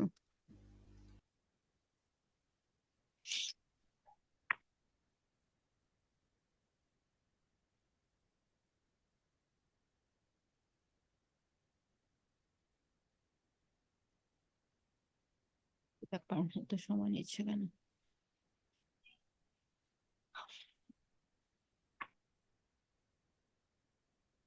এটা সেটিংস এ থাকতে পারে, ভাইয়া যেহেতু দেখেছেন একটু দেখে জানাবেন। আমরা ওই যে প্রো নিয়ে কাজ ওখানে করি না, তো। আমি বললাম যে ওই যে উইজার্ড দিয়ে যখন হ্যাঁ আমরা হ্যাঁ, ওপেন করি। উইজার্টেই ওখানে হ্যাঁ, অপশন ও- থাকবে, যদি অপশন থাকে ওখানে আছে, উইজার্টেই থাকবে। ওখানে আচ্ছা, আছে। এখানে কি আমি ব্যাকলিঙ্ক করেছিলাম না? আচ্ছা, এই যে যখন ব্যাকলিঙ্কটা আমি সিলেক্ট করলাম অ্যাঙ্কর টেক্সটটা সিলেক্ট করার পরে দেখেন এখানে লিঙ্কিং এর অনলি লিঙ্কের অপশনটাই দেখাচ্ছে, জাস্ট এখানে আর কিছু নাই। এই লিঙ্কটা ইনসার্ট করব এবং নিচে আবার অপশন থাকবে নো ফলো বা ডু ফলো বা স্পন্সর্ড অর নো ফলো এরকম লেখা থাকবে। এটা হলো এখন যখন এখান আমরা থেকে বাটন থাকবে, বাটনটা এনেবল ডিসেবল করে দিলেই এই যে ব্যাকলিঙ্ক করেছি যে লিঙ্কটাকে সেখানে ওইটা আপনি করে দিতে পারবেন, নো ফলো সেট করে দেওয়া যায়। তখন ডু ফলো আসলে আমরা যদি মন চায় এটা নো ফলোতে ক্লিক করে দিব, আর না হয় এটা ডু ফলো ইয়া থাকবে। আর হ্যাঁ যখন আমরা প্রো ইউজ করব তখন ওই অপশনটা অটো এসে যাবে। হ্যাঁ, আর ওটা অটো এখন আসবে। আসবে। আর এখন আমরা আমরা যেটা যে করে দিচ্ছি এখানে যে কাজটা করছি এতে অটোমেটিক্যালি ডু ফলোই হচ্ছে, ঠিক আছে? আচ্ছা, ঠিক আছে। এই যে এখানে আমাদের এখানে দেখাচ্ছে কিন্তু বলতেছে, দেখেন এই দেখেন বলছে at least one external link with do follow found in your content, মানে একটা এক্সটার্নাল পেয়েছে। আমি তো এই যে অ্যামাজনের লিঙ্কটা এখানে এক্সটার্নাল করেছি, কিন্তু আমি ডু ফলো সম্পর্কে মনে করেন কিছুই জানি না, কিছুই করি নাই, তারপরে দেখেন এটা ডু ফলোই হয়ে গেছে, ডু ফলো পাওয়া গেছে। যদি এটা হতো যে আমার অপশন এনাবল ডিসেবল অপশন থাকতো তখন আবার এইটার এরর আসতো যে তুমি ডু ফলো দাও না এক্সটার্নালে। তার মানে আপনি একটা ব্লগ পেজে মিনিমাম 3 থেকে 4টা এক্সটার্নাল ব্যাকলিঙ্ক করেন নো প্রবলেম, কিন্তু মিনিমাম একটাকে ডু ফলো দিতে হবে, ঠিক আছে? আচ্ছা, এখন কিছু পাওয়ারফুল এসইও আমাদের ব্যাকলিঙ্কিং এর অনেকগুলো টার্মস আছে, আপনাদের মডিউলে দেখবেন অনেকগুলো টার্মস আছে। আজকে দেখি যে কটা আমরা জানতে পারি, খুব সহজ সহজ টার্মস গুলো জানবো। নাম্বার 1 হচ্ছে সোশিয়াল বুকমার্কিং। সোশিয়াল বুকমার্কিং জিনিসটা কি? প্রথমে আমাদের সোশিয়াল বুকমার্কিং সাইটের লিস্টগুলো আগে খুঁজে বের করি। সোশিয়াল বুকমার্কিং সাইটে যে আপনার বিজনেস বা প্রোডাক্ট বা ব্লগ পেজ শেয়ারিংটাই হচ্ছে সোশিয়াল বুকমার্কিং। তো এখানে 200 প্লাস, টপ 100, তারপরে যে 1300 অনেক সোশ্যাল বুকমার্কিং সাইটের লিস্ট আসছে। সো আমি এখানে দেখি কি কি আসছে। দেখেন pinterest.com, এটা একটা সোশ্যাল বুকমার্কিং সাইট বলছে তাকে। তারপরে আরো এখানে আপনাদের পরিচিত তেমন নাই, পিন্টারেস্টে দেখছেন এগুলো সবই হচ্ছে সোশ্যাল মিডিয়া প্ল্যাটফর্ম। হ্যাঁ হ্যাঁ, বলবো, এটা বলছি স্টেপ বাই স্টেপ বলছি, দেন হচ্ছে আপনাদের কোশ্চেন গুলো পড়ে নিচ্ছি। তারপরে এখানে 100 প্লাস সোশ্যাল বুকমার্কিং সাইটের লিস্ট আছে। এখানে দেখেন twitter.com, facebook.com, google.com, Pinterest, টামব্লার, Reddit, এই মোটামুটি কয়েকটা সোশ্যাল মিডিয়া প্ল্যাটফর্ম আপনারা চেনেন। এগুলোকে সোশ্যাল বুকমার্কিং সাইট হিসেবে দেখাচ্ছে। এটা মানে কি তাইলে? আমরা তো এগুলোতে মার্কেটিং করে আসছি, তাহলে এগুলা সোশ্যাল বুকমার্কিং সাইট হিসেবে কিভাবে কাজ করে? তো এখন এখানে যে আমরা পোস্ট পাবলিশ করেছি আমাদের সেখানে যে আমাদের বিজনেসগুলা প্রোফাইলে যে বিজনেসগুলো আছে বিজনেসগুলোর নাম আমরা কি করেছি প্রোফাইলের যে ডেসক্রিপশন বা বায়ো সেকশন আসে সেখানে যে আমরা কি করি বিজনেসগুলার ওয়েবসাইটগুলো আমরা কি করি সেখানে লিংক আপ করি। এইটা এক ধরনের ব্যাকলিংক হয়, এটাকে বলা হয় প্রোফাইল বুকমার্কিং। হ্যাঁ, যে ডেসক্রিপশন গুলা লাইক পিন্টারেস্টে যে আমরা কি করেছি পিন্টারেস্টের ডেসক্রিপশনে ওয়েবসাইট দেই, টুইটারে যে টুইটারে ওয়েবসাইটের সেকশনে ওয়েবসাইট দিচ্ছি, ফেসবুকে যে ফেসবুকের ওয়েবসাইটের সেকশনে যে ওয়েবসাইটের লিংক দিচ্ছি, এটাও এক ধরনের ব্যাকলিংক হয়, এটাকে বলা হয় প্রোফাইল বুকমার্কিং। আর এটা হচ্ছে সোশ্যাল বুকমার্কিং গুলোতে হচ্ছে পোস্ট পাবলিশ করা, যে পোস্টের ক্যাপশনে আপনার হচ্ছে যেই কন্টেন্টটাকে আপনি শেয়ার করছেন, লাইক আমাদের যেটা ছিল যে গার্ডেনিং টিপস বা এই যে এটা ওই যে ক্যাট কেয়ার টিপস, লাইক হচ্ছে এই যে healthy cat care tips. So এই রিলেটেড আমরা কি করছি এই রিলেটেড হচ্ছে আমরা কন্টেন্ট বা পোস্ট শেয়ার করছি আমরা এই সোশ্যাল মিডিয়া প্ল্যাটফর্মে, এগুলো হচ্ছে সোশ্যাল বুকমার্কিং। সো এরকম অসংখ্য সোশ্যাল বুকমার্কিং সাইট আছে, অসংখ্য। এখন এগুলোতে পোস্ট পাবলিশ করা বা আমার প্রোফাইল আমার ওয়েবসাইটকে প্রোফাইলে ইনক্লুড করা বা ট্যাগ করাটা আসলে কেন এতটা জরুরি, বা এটা কি আসলে আমি তেমন পাওয়ারফুল মনে হচ্ছে? আপাতত দৃষ্টিতে মনে হচ্ছে তেমন পাওয়ারফুল না। তো আরেকটু যদি আপনি ডিপলি অ্যানালাইসিস করেন তাহলে বুঝতে পারবেন। দেখেন টুইটারের ডোমেন অথরিটি দেখাচ্ছে 100, এত হওয়ার কথা না, আর একটু কম থাকার কথা। এখানে কি দেখায় পিন্টারেস্ট 95, এখানে দেখাচ্ছে 98। আচ্ছা, এখানে মনে হয় একটু বেশি বেশি দেওয়া আছে, জানি না, আপনারা ডিএপিএ চেকারে চেক করলে তো বুঝে যাবেন, বাট 95 প্লাস ধরে রাখেন। টুইটার, ফেসবুক, গুগল, পিন্টারেস্ট এদের ডোমেন অথরিটি 95 প্লাস। তারপরে এখানে যে আরো সোশ্যাল মিডিয়া বুকমার্কিং সাইটের নাম দেওয়া আছে, এগুলোকে আপনি চেনেন না, তাই না? চেনেন না, বাট তাদেরও একটা দেখেন ডোমেন অথরিটি আছে যেগুলো 90 প্লাস। এবং এখানে আরো অনেকগুলো আছে যেগুলো যে 38, 43, এগুলো একটু লেস পাওয়ারফুল, তাই না? এই সাইটগুলো একটু লেস পাওয়ারফুল না? 26, 22। তাহলে আমরা মেইনলি প্রায়োরিটি দেব এই টপ রেটেড যেগুলো 90 প্লাস ডোমেন অথরিটি আছে, সেগুলোতে যে আপনাকে অ্যাকাউন্ট খুলতে হবে। এবং এদের অ্যালেক্সা র্যাঙ্ক, মানে ওয়ার্ল্ড ওয়াইড একটা র্যাঙ্ক দেয় গুগল, যে ওয়ার্ল্ডে যত শত কোটি ওয়েবসাইট আছে সবাইকে একটা র্যাঙ্ক দিয়ে থাকে তাদের পারফরমেন্সের উপর ভিত্তি করে। ঠিক আছে, তো সেখানে দেখেন টুইটারের র্যাঙ্কিং দেখাচ্ছে 36, ফেসবুকের 4, গুগল অবশ্যই নাম্বার 1 থাকবে, পিন্টারেস্ট একটা 147। তো এরকম আরো অসংখ্য ওয়েবসাইট আছে, এদের অ্যালেক্সা র্যাঙ্কিং দেখবো যে হ্যাঁ র্যাঙ্কিং ভালো, এবং তার চেয়ে গুরুত্বপূর্ণ হচ্ছে ডোমেন অথরিটি 90 প্লাস কিনা। তো এইগুলোতে যে পোস্ট পাবলিশ করাটা আসলে কিসের এত বিশেষ ক্রেডিট আছে বলেন? ক্রেডিট আছে এই জন্য, লাইক ফেসবুক, পিন্টারেস্ট, টুইটার, এগুলোতে যে আমরা অ্যাকাউন্ট খুললাম, তো এখানে আমরা যদি কোনো রং অ্যাক্টিভিটি করি আমাদেরকে বিভিন্নভাবে রেস্ট্রিক্টেড বা ডিসেবল করে দিচ্ছে না? এখানে কি আমাদের স্বাধীন মতন আমাদের যা ইচ্ছা তাই আমরা করতে পারি? না। আমরা ইলিগেল কোনো অ্যাক্টিভিটি করতে পারি? লাইক হচ্ছে আপনি একটা ইলিগেল কোনো প্রোডাক্ট সেটা মার্কেটিং করতে পারবেন? না। পারবো না। পারবেন না। ইলিগাল কোনো অ্যাক্টিভিটি করতে পারবেন না, আপনি ইলিগাল কোনো প্রোডাক্ট ওখানে মার্কেটিং করতে পারবেন না। লাইক হচ্ছে আপনি কমেন্টে বিভিন্ন মানুষকে বিরক্ত করছেন, মেসেঞ্জারে বিভিন্ন মানুষকে বিরক্ত করছেন, সেটার জন্য ওখানে স্টেপ আছে। কাউকে বুলিং করছেন কমেন্টে, সেটার জন্য তারা কি বিভিন্ন ধরনের স্ট্রিক্ট স্টেপ নিয়ে থাকে, তাই না? তো সেক্ষেত্রে আমরা কোনো ইলিগেল বা কোনো নেগেটিভ কোনো অ্যাক্টিভিটি আমরা এই সোশ্যাল মিডিয়াতে করতে পারি না। কারণ কি, তারা কিন্তু, আপনি একজন ইউজার, আপনি চলে যাবেন, তাদের ভিজিটর একজন ইউজার কমে যাবে, আপনি একজন ইউজার হিসেবে আপনি কত অ্যাক্টিভিটি করতেন এখানে, তাই না? সো আপনি একজন ইউজার হিসেবে তাদের এখান থেকে কমে যাচ্ছেন, এই পরিমাণটা নিয়ে ওরা থিঙ্কিং করছে না, ওরা হচ্ছে কোয়ালিটিফুল পরিবেশ দেওয়ার চেষ্টা করছে। হ্যাঁ, যেন হচ্ছে সবকিছু ঠিকঠাক ভাবে চলে, কোনো যেন আমাদের ইথিক্যাল দিক দিয়ে বা যে কোনো দিক দিয়ে যেন এটা হচ্ছে আহ, সমাজ বা কারোর জন্য যেন খারাপ কিছু না হয় সেটা চাচ্ছে। তো তার জন্য তাদের নিয়ম কানুনের দিকে তারা কিন্তু অনেক স্ট্রিক্ট, নিয়ম নীতির দিক দিয়ে কিন্তু তারা অনেক স্ট্রিক্ট। তো এখন এক্সাম্পলটা আপনাদের লাইক এভাবে দেই, মনে করেন যে লাইক হচ্ছে যে পঞ্চম শ্রেণীতে একটা বাচ্চা ভর্তি হলো, বছরের শুরুতে নতুন একটা বাচ্চা ভর্তি হলো, বা বছরের মাঝখানে নতুন একটা বাচ্চা ভর্তি হয়েছে। শুরুতে তো অনেক বাচ্চা ভর্তি হয়, তো মাঝখানে মনে করেন যে একটা বাচ্চা আসছে সেই ক্লাসে, এবং সে আসলে কি ক্যাটাগরি অফ স্টুডেন্ট কেউ কিন্তু জানে না, তার টিচাররাও জানেন না, তাই না? তো সে কি করবে প্রথমে মনে করেন কিছুদিন ফার্স্ট বেঞ্চে জায়গা পেলো, কিছুদিন মিডল বেঞ্চে, কিছুদিন লাস্টের দিক দিয়ে, হ্যাঁ, এক এক দিন এক এক জায়গায় খালি ঘুরপাক খাচ্ছে, সবার সাথে মিশছে, জানছে সবাইকে, এবং বিভিন্ন জায়গায় বসে সে কি করতেছে, ঘুরপাক খাচ্ছে, যে আসলে তার রাইট প্লেসটা কোথায় সেটা সে খুঁজে বের করার জন্য। আর টিচারও জানে না আসলে সে কেমন কি ক্যাটাগরি বা কেমন কোয়ালিটি অফ স্টুডেন্ট। তো সে ঘুরপাক খেতে খেতে তার ম্যাচ হবে কার সাথে, লাইক সে খুব ভালো স্টুডেন্ট, অবশ্যই তার প্লেসের স্টুডেন্টদের সাথে কিন্তু তার একটা ভালো আন্ডারস্ট্যান্ডিং তৈরি হবে। তার কখনো মিডিল ক্যাটাগরি বা লাস্ট ক্যাটাগরি অফ স্টুডেন্টের সাথে তার ভালো আন্ডারস্ট্যান্ডিং হবে না, কারণ কথাবার্তায় ম্যাচ করবে না।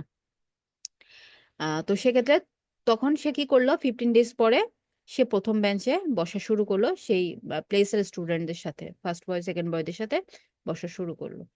তখন যখন সে তাদের সাথে খুব ভালো ফ্রেন্ডশিপ এবং তাদের সাথে রেগুলার বসে একসাথে চলাফেরা করে, তখন একটা টিচার এসে তার প্রতি কেমন একটা ইয়া তৈরি হবে, তার প্রতি কি এমন একটা ইমেজ ক্রিয়েট হবে, ইমেজটা এমন হবে যে সেও হয়তো বা ভালো স্টুডেন্ট, কারণ ভালো স্টুডেন্টদের সাথে সে মিশে গেছে এবং পারফরমেন্সও মোটামুটি ভালোই করছে ক্লাসে যেহেতু।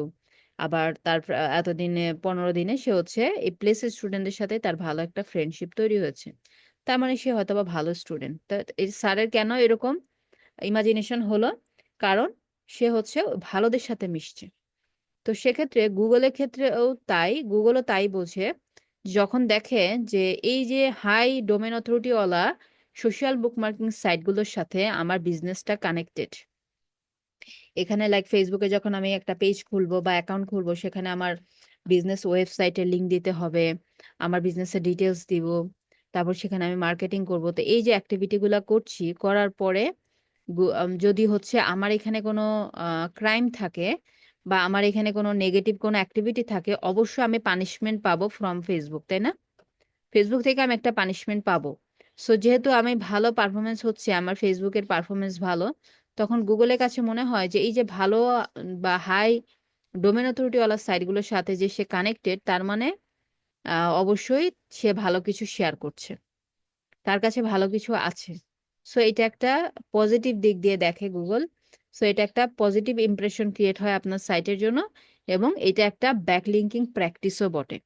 ব্যাকলিঙ্কিং প্র্যাকটিস হচ্ছে পোস্টের মাধ্যমে, পোস্টের ক্যাপশনের থ্রুতে আপনি যে আপনার কন্টেন্ট বা আপনার প্রোডাক্ট বা আপনার যেই সার্ভিস পেজ আছে সেটা লিঙ্ক শেয়ার করছেন, এটা হচ্ছে সোশ্যাল বুকমার্কিং হচ্ছে। এটাকে অবশ্য আমরা ডিরেক্ট ব্যাকলিঙ্ক বলতে পারি না, কারণ টেক্সটের ব্যাকএন্ডে যাচ্ছে না, এটা টেক্সটের ব্যাকএন্ডে যাচ্ছে না। অনলি এই যে যখন টামলারটা আমরা ইউজ করবো, আসলে টামলারটাকে সোশ্যাল বুকমার্কিং সাইট হিসেবে রেখেছে, ঠিক আছে, কারণ টামলার একটা সোশ্যাল মিডিয়া প্ল্যাটফর্ম, এই কারণে সোশ্যাল বুকমার্কিং সাইটে রেখেছে। বাট এটা Web2.0 ব্যাকলিঙ্কিং এর জন্য এটা কাজে দেবে বেশি। সো Web2.0টা যখন আমরা করব, তখন টামলারটা দেখব। তাহলে এখন আপনাদের কি করতে হবে, লাইক আপনার ক্লায়েন্ট বললো আমাকে সোশ্যাল বুকমার্কিং করে দাও, বা সোশ্যাল বুকমার্ক বা সোশ্যাল পোস্টিং করে দাও। তখন দেখা গেল যে আপনার 50টা বেছে বেছে ওয়েবসাইটে আপনি হচ্ছে অ্যাকাউন্ট খুললেন আপনার নামে, আপনার ইনফরমেশন দিয়ে। দেন হচ্ছে আপনি ক্লায়েন্টের দেখা গেল বললো যে পার বুকমার্কিং সাইটে আমাকে 5টা করে পোস্টিং করে দিবা। তখন জাস্ট ওটা আপনাকে পোস্ট ক্রিয়েট করে পাবলিশ করে দিলেই সোশ্যাল বুকমার্কিং এর অ্যাক্টিভিটি ডান। তো এখন এই যে সামনে আরো স্টেপগুলো আসবে, এগুলো আসলে ডেটাবেস ভিত্তিক।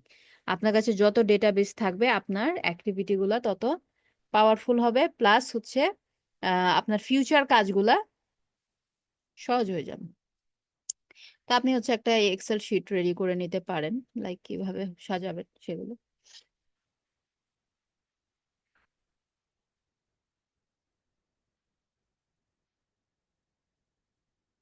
এখানে আপনি লিখবেন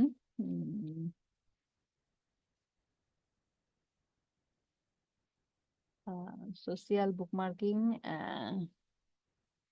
একটা সাইট, যে কোনো একটা সাইটের জন্য করছেন, সে সাইটের জন্য ই করবেন, বা যদি আপনার মনে হয় যে আলাদা আলাদা শিট করবেন, লাইক সোশ্যাল বুকমার্কিং সাইটের ডেটাগুলো এক জায়গায় রাখবেন, সাইটস, তখন এখানে সাইটের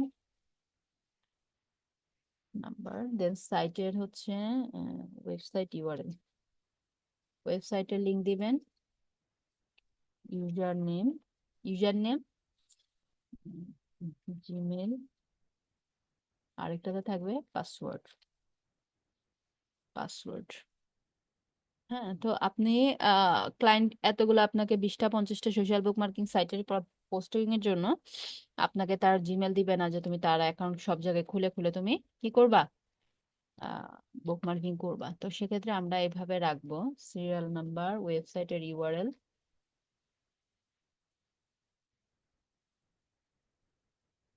তারপরে এটার লাগে একটা ইউজার নেম দিলেন জিবি, একটা ইউজার নেম দিলাম, তারপর একটা জিমেল থাকবে যে জিমেল দিয়ে ক্রিয়েট করছেন, হ্যাঁ gmail.com, সে জিমেল অ্যাড্রেস রাখবেন, পাসওয়ার্ড রাখবেন যেন ফিউচারে আপনি এই সাইটগুলো ইউজ করতে পারেন। এবং আপনার ক্লায়েন্টের জন্য যখন ডেটাবেস বিল্ড করবেন, এখানে জাস্ট আপনি সোশ্যাল বুকমার্কিং সাইটস লিখে সাইটের ডিটেলস রাখছেন এবং সাথে আরেকটা জিনিস ইনক্লুড করবেন, ডোমেন অথরিটি কত। লাইক আমরা 4-5টা সোশ্যাল মিডিয়ার গুলো জানি যে এদের ডোমেন অথরিটি 90+, বাট আরো যে আপনার অ্যাকাউন্ট থাকবে সেগুলোর ডোমেন অথরিটি তো আপনি জানেন না, এগুলো চেক করে নেবেন। অনলি সাইট নির্ভর না হয়ে এগুলো আপনি ডিএপিএ চেকার সাইটে যে এগুলো চেক করে নিয়ে দেন এখানে ডোমেন অথরিটিটা লিখে রাখবেন। এন্ড একটা প্রশ্ন ছিল, হ্যাঁ, প্রশ্নটা হলো যে এই যে ওয়েবসাইটের নিচে আমরা যেই এই এই সোশ্যাল মিডিয়া যেগুলো আমরা এই যে লিঙ্ক দিব, তো এই যে ওয়েবসাইটের মধ্যে আমরা এই টুইটারের এইটার লিঙ্কটা আমরা খুলবো কিভাবে? বুঝলাম না ভাই। আমি বললাম যে ওয়েবসাইটের নিচে যে আপনি টুইটারের যে লিঙ্কটা দিলেন বুক মার্কিং এর, তো হুম, এই টুইটার অ্যাকাউন্টটা কি আমার আলাদা থাকবে এটার সাথে, ওয়েবসাইটটা আপনার কানেক্ট থাকবে নাকি?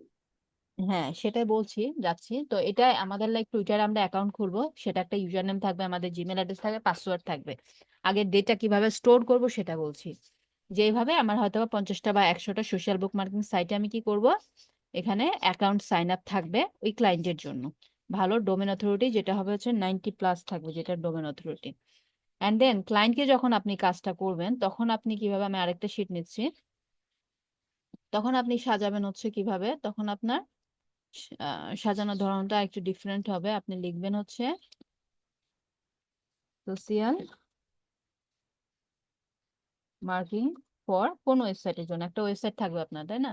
লাইক আমি হচ্ছে এই ওয়েবসাইটের লিঙ্কটা কপি করলাম যে তার জন্য আমি সোশ্যাল বুক মার্কিং করছি, বুক মার্কিং ফর এই সাইটের জন্য। কয়টা এখানে সিরিয়াল নাম্বার দেব, সিরিয়াল নাম্বার। দেন হচ্ছে এখানে আপনি দিতে পারেন প্ল্যাটফর্মের নাম, আর এখানে পোস্টের ইউআরএল, ঠিক আছে? তো এখন মনে করেন যে আমি হচ্ছে টুইটারে যদি যাই,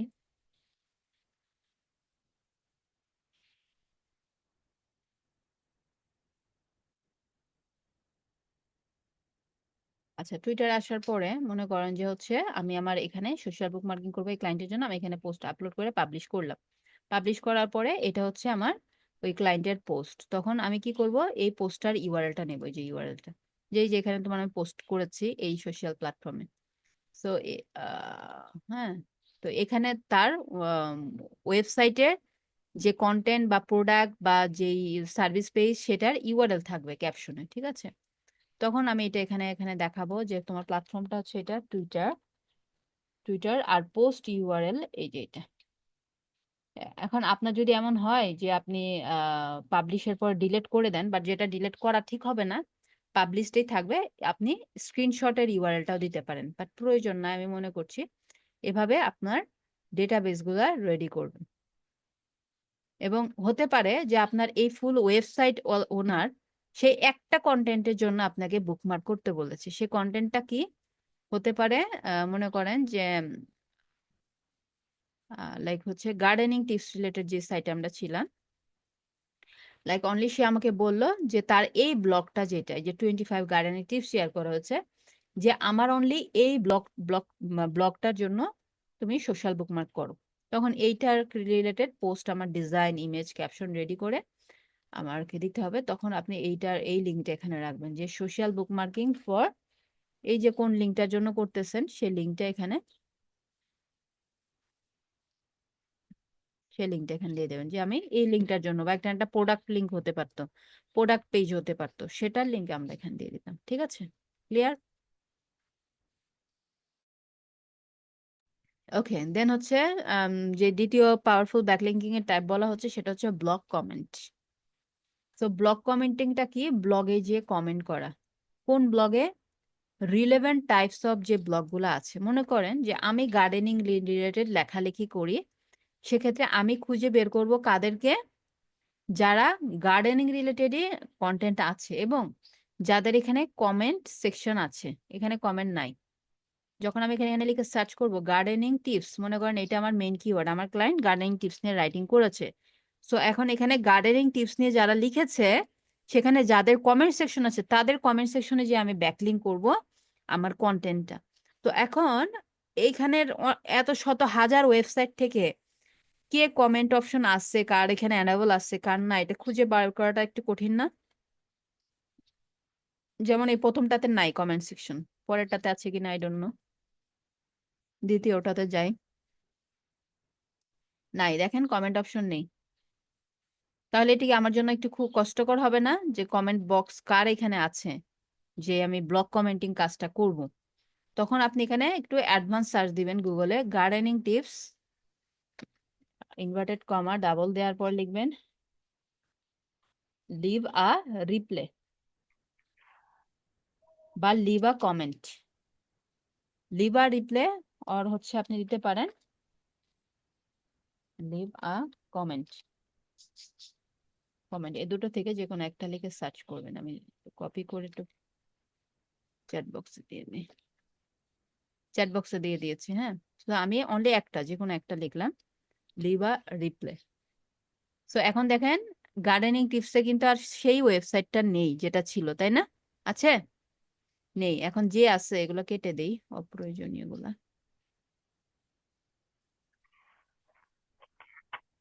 যে আছে তারটা একটু ওপেন করি, যে আসলে তাকে তো আমি এই অ্যাডভান্স সার্চটা করলাম, তার ওই আপনার কমেন্ট সেকশন দিয়ে আছে না? হ্যাঁ সেটা চেক করতেছি আছে করলাম, তো আসলে আছে কিনা একটু চেক করি। এই যে আছে, দেখেন তো, হ্যাঁ, এই যে লিভে রিপ্লাই একটা এই যে দেখেন লিভ আ কমেন্ট, এখানে আপনি একটা কমেন্ট করতে পারবেন, এখন কমেন্ট সেকশন আছে। তাহলে আমাদের অ্যাডভান্স সার্চে সহজ হয়ে গেল খুঁজে পাওয়াটা কোন ব্লগে আমার কমেন্ট করার অপশন আছে। সো এখানে আমি কমেন্ট করব, কি কমেন্ট করব? এটা কি ভালো না খারাপ, এটা মানে হ্যাঁ একটা রিভিউ দেব, তার কন্টেন্টটা একটা রিভিউ দেব, কারণ তাকে তো একটু অ্যাপ্রিসিয়েট করতেই হবে। সে যে কন্টেন্ট লিখেছে কিসের উপর এটা দেখেন, easy gardening tips for beginners, এইটার উপর একটা সে কন্টেন্ট লিখেছে। অবশ্যই তাকে একটু অ্যাপ্রিসিয়েশন করতে হবে, তার কন্টেন্টটা হেল্পফুল বা এই সেই। করার পরে আপনারও সেম টাইপ অফ কন্টেন্ট বা ক্যাটাগরি অফ পোস্ট বা ওয়েবসাইট আছে, সেটা যে কেউ চাইলে ভিজিট করতে পারে, সেটা লিখে আপনি এখানে একটা হয়তো বা ব্যাকলিঙ্ক করে দিতে পারেন। তো এই কাজটা দেখা যেত যে আগে একটু ইংলিশটা ভালো জানা লাগতো, বাট এখন কঠিন হবে না, চ্যাট জিপিটি থেকে কমেন্ট আপনি জেনারেট করে নিতে পারবেন। লাইক কমেন্টগুলো যদি একটু ইউনিক না হতো, একটু ইন্টারেস্টিং না হতো, অনেক সময় দেখা যায় যে ওগুলো অনেক সময় অ্যাপ্রুভাল পায় না। তো এখন এখানে আম, আমি যদি এখন গার্ডেনিং রিলেটেড আমার একটা ওয়েবসাইট আছে ধরেন, সাপোজ গার্ডেনিং রিলেটেড ওয়েবসাইট আমার আছে, তো সেক্ষেত্রে আমি ডিজিটাল মার্কেটিং টিপস নিয়ে রাইটিং করেছে, এখানে আমি সার্চ করলাম ডিজিটাল মার্কেটিং টিপস, লিখে লিভার রিপ্লে দিয়ে আমি ওয়েবসাইটে গেলাম। সেখানে যে কি আমি গার্ডেন রিলেটেড কন্টেন্টের জন্য কমেন্ট করতে পারি? এটা কি আসলে যুক্তিযুক্ত? না, অবশ্যই না। কারণ কি? কারণ এখানে কারা আসবে? এই এই ওয়েবসাইটে আসতেছে যারা গার্ডেনিং রিলেটেড নিয়ে যারা ইন্টারেস্ট আছে। এখন এখানে এসে আমি যদি ডিজিটাল মার্কেটিং বা এই যে আমার ওয়েবসাইটে ছিল পেট রিলেটেড, এই রিলেটেড যদি একটা কমেন্ট করে দেয়, সে এটা কি তার সাথে ম্যাচ করছে, তার পছন্দের সাথে ম্যাচ করছে না। সো এখান থেকে আহ আসলে আমি খুব ভালো একটা রেজাল্ট পাবো না। তো এখানে ব্যাকলিংটা করলে আমি কি কি ভাবে হেল্পফুল হতে পারে আমার জন্য?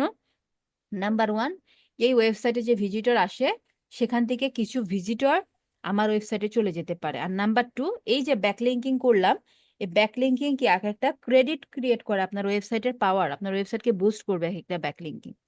সো অবশ্যই আপনার এসইও র্যাঙ্কিং ফ্যাক্টর হিসাবে বা র্যাঙ্কিং এ হেল্প করবে এই ব্যাকলিঙ্কিংটা। তাহলে আমি দুই ভাবে বেনিফিটেড হচ্ছি। আর ডু ফলো ব্যাকলিঙ্ক দিতে পারলে তো কথাই নেই, তাই না? তো আসলে কি এই ওয়েবসাইট ওনাররা অ্যাপ্রুভ দেয় এগুলা কমেন্ট সবসময়? অ্যাজ ইউজুয়াল কি অ্যাপ্রুভাল পাওয়া যায় এত সহজ? লাইক আপনার ওয়েবসাইটে কমেন্টে একজন এসে সিমিলার, ব্যাকলিস্ট মনে পারমিশন লাগে। হ্যাঁ, ওরা তো আসলে রিভিউ করবে, প্রথমত রিভিউ করে, কমেন্ট রিভিউ করে পাবলিশ করে। তো সেক্ষেত্রে সেম নিশলা ওয়েবসাইটকে এখানে প্রমোশন করতে তারা আসলে ফ্রিতে দিতে ইচ্ছুক না, বাট তাদের সাথে যদি কন্টাক্ট করেন, কন্টাক্ট ইনফরমেশন আছে এখানে। হ্যাঁ, এখানে অবশ্যই যে ফেসবুকে গেলেই পেয়ে যাবেন মেইল অ্যাড্রেস, বা এখানে কন্টাক্ট আছে গেলেও পেয়ে যাবেন। তো তাদেরকে যদি কন্টাক্ট করা হয়, তার বিনিময়ে পে করেন, ঠিকই অ্যাপ্রুভাল দিবে। যে আমি এখানে একটা কমেন্ট করতে চাচ্ছি, কমেন্টের থ্রুতে একটা ব্যাকলিঙ্ক করব, তুমি কি আমাকে পে করবা? বাট ক্লায়েন্ট তো এটা পেমেন্ট মেথডে যাবে না, ক্লায়েন্ট আপনাকে ফ্রিতেই করতে বলবে। তো এখন এটা কিভাবে করব সেটা দেখাচ্ছি, শিটটা কিভাবে রেডি করবেন। Same, almost same. কি এটা? ব্লগ কমেন্টিং ফর, লাইক হচ্ছে কার জন্য করতেছি? পেট ওয়ার্ল্ড, বা পেট ওয়ার্ল্ডের যে কোনো একটা স্পেসিফিক ব্লগের জন্য করতেছি, সে ব্লগের নামটা দিয়ে দিবেন, serial number. My name is blog commenting with backlink. Blog commenting বললে এটা বুঝতে পারবে যে এটা আমরা ব্যাকলিঙ্ক করছি, কমেন্টিং এই ব্যাকলিঙ্কটা করে। কমেন্ট করব কি পারপাসে, সেখানে আমি ব্যাকলিঙ্ক ইনক্লুড করব জন্যই দিবি। তো ওয়েবসাইটের নাম, ওয়েবসাইটের ডোমেন অথরিটি, অবশ্যই যার কাছ থেকে নেব তার ডোমেন অথরিটি আমার থেকে হাই আছে কিনা চেক করে নেব। কোন ওয়েবসাইট? এই যে ওয়েবসাইটের ইউআরএল। অথবা আপনি এই যে পেজে আপনি করছেন, আপনি এই পেজে ব্যাকলিঙ্ক করবেন না, কমেন্টে এই পেজে করবেন না, এই ফুল ব্লগের লিঙ্কটা দিয়ে দিবেন। ওয়েবসাইটে ফুল লিঙ্ক দেবো, এবং এই ওয়েবসাইটের অনলি .com পর্যন্ত যে আসলে এর কত ডোমেন অথরিটি আছে আমি জানি না, সেটা চেক করলাম যে লাইক মনে করেন 70+, আই ডোন্ট নো, আমি আন্দাজে এমনি বসিয়ে রাখলাম, আপনারা হিসাব করে দেবেন। এন্ড হচ্ছে এখন কমেন্টটা আমি রেডি করব, কমেন্টটা রেডি করে দেন বাকি ডিটেলস গুলো এখানে ইনক্লুড করছি।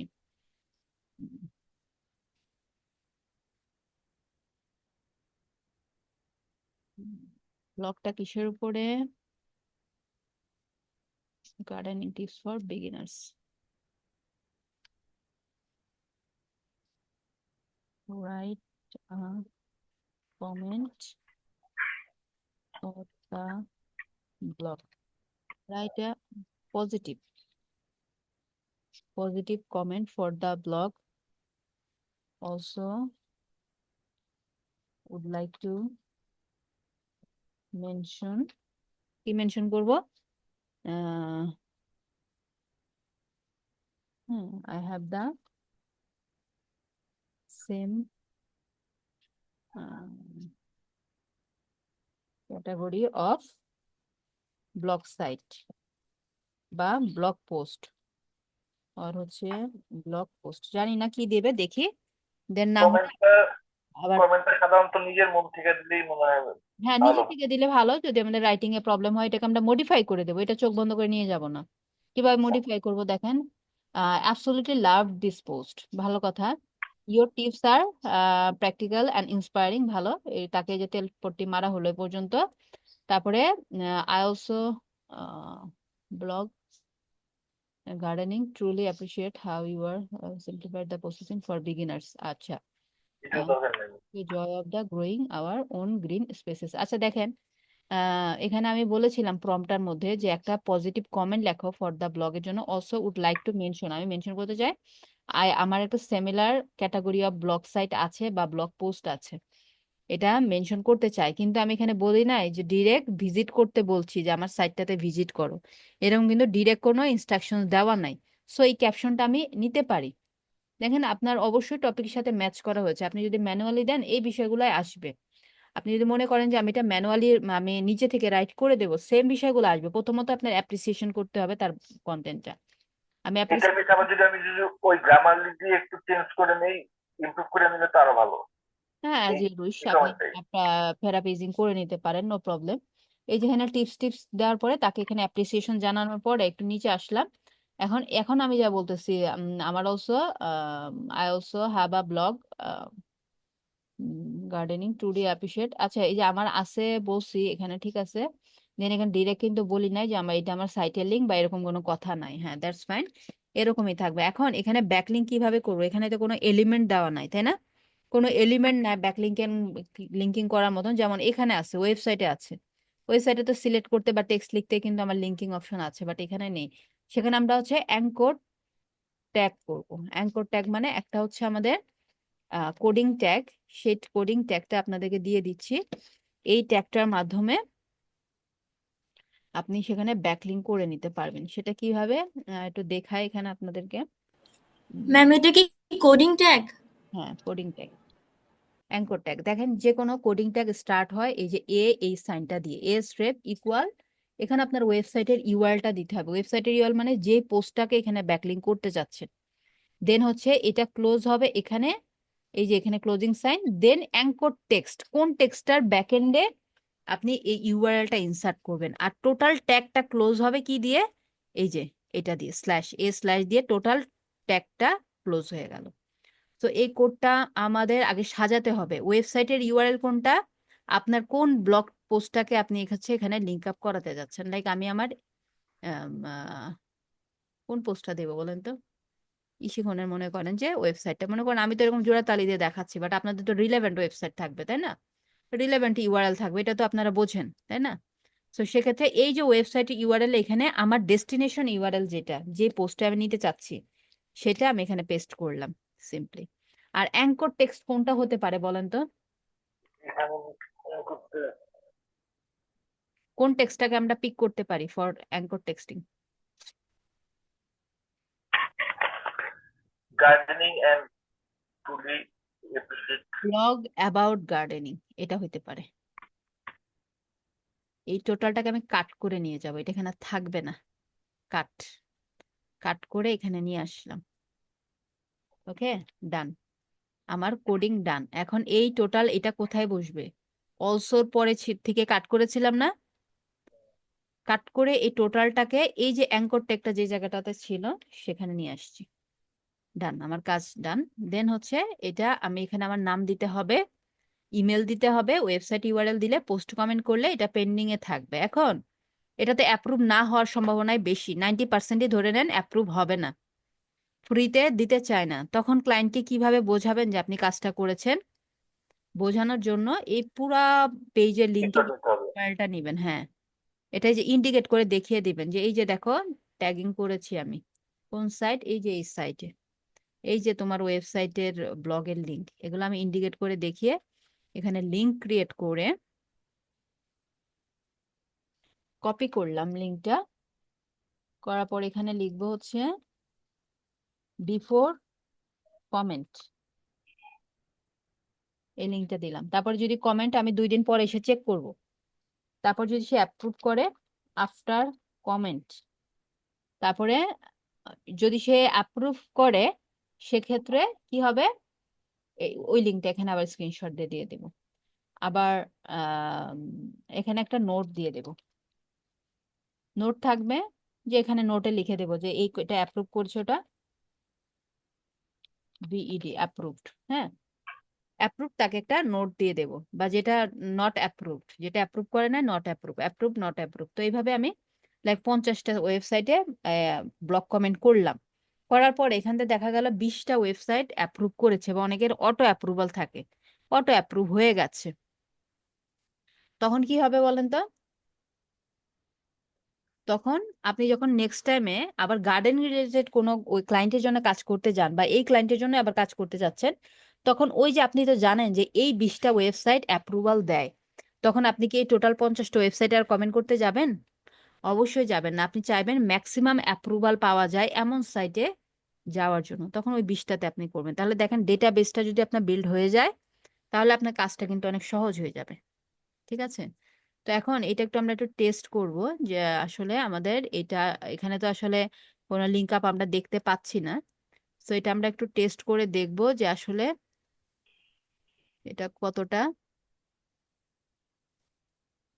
প্রপারলি আমরা করতে পেরেছি বা ঠিকঠাক আছে কি না। আচ্ছা, এখানে হচ্ছে আমরা নিব হচ্ছে চেক করবো আর কি ব্যাকলিংকটা, নিউ টেক্সট ডকুমেন্ট নিব। নেওয়ার পরে আমাদের টোটাল টেক্সটটাকে আমরা এখানে পেস্ট করে দিছি, ঠিক আছে। তারপরে ফাইল, সেভ অ্যাজে দেওয়ার পরে আপনার হচ্ছে ডট এইচটিএমএল ফরম্যাটে আমরা এটা সেভ করব। এটা অল ফাইলস সাপোর্টেড করে দিচ্ছি, সেভ করলাম। এখন এখানে একটা এইচটিএমএল ফাইল ক্রিয়েট হয়ে যাবে। এটা তুমি আবার শিখতে হবে। এই যে HTML এর যেগুলি এই কোডিং এর ব্যাপারটা তো আবার শিখতে হবে হালকা একটু। এই যে দেখেন .html ফাইল কিন্তু ক্রিয়েট হয়ে গেছে মাত্র। তো এটার উপর যদি আমি ক্লিক করি, দেখেন এখানে আমার পুরা ইয়াটা চলে আসছে কমেন্টটা, absolutely love this post. Then I also, এই যে দেখেন আমি এটা কেটে দিয়েছিলাম না, কাট করে দিয়েছিলাম না অ্যাঙ্কর টেক্সটটাকে, এবং এটাকে সিলেক্ট করেছিলাম অ্যাঙ্কর টেক্সট হিসেবে। এটার পিছনে কিন্তু আমার সাইটটা ব্যাকলিঙ্ক হয়ে গেছে। দেখেন ক্লিকিং অপশন আসছে না, ব্যাকলিঙ্ক হয়েছে না, ব্যাকলিঙ্ক হয়েছে কিনা দেখতে পাচ্ছেন? হ্যাঁ মিস, এই জি ম্যাম, জি ম্যাম, হয়েছে। এই যে এখানে এই ব্যাকলিঙ্ক বুক হয়েছে। তো এটা রাইট লিঙ্কে নেয় কিনা এখন আমি ক্লিক করলেই দেখতে পাবো আমাকে রাইট লিঙ্কে নিচ্ছে কিনা। দেখেন ইশিখনের ওয়েবসাইটের পেজে নিয়ে আসছে, কারণ আমি ওই পেজকে ব্যাকলিঙ্ক করেছিলাম। তাহলে এভাবে আপনারা একটু কনফার্ম হয়ে নেবেন যে আমার কোডটা ঠিকঠাক ভাবে পারফর্ম করছে কিনা, তাই না? আরেকটা মিস, ওই যে ওই সোশ্যাল এটার সাথে বুক মার্কিং এর যে ওয়েবসাইটের যে কানেকশনটা একটু বলছেন যে কোনটা ভাইয়া বুঝি নাই। এই যে আমি যে ওয়েবসাইটের নিচে যেটা যে লিঙ্ক গুলি দিব এটার সাথে ওয়েবসাইটের যে যে কানেকশনটা।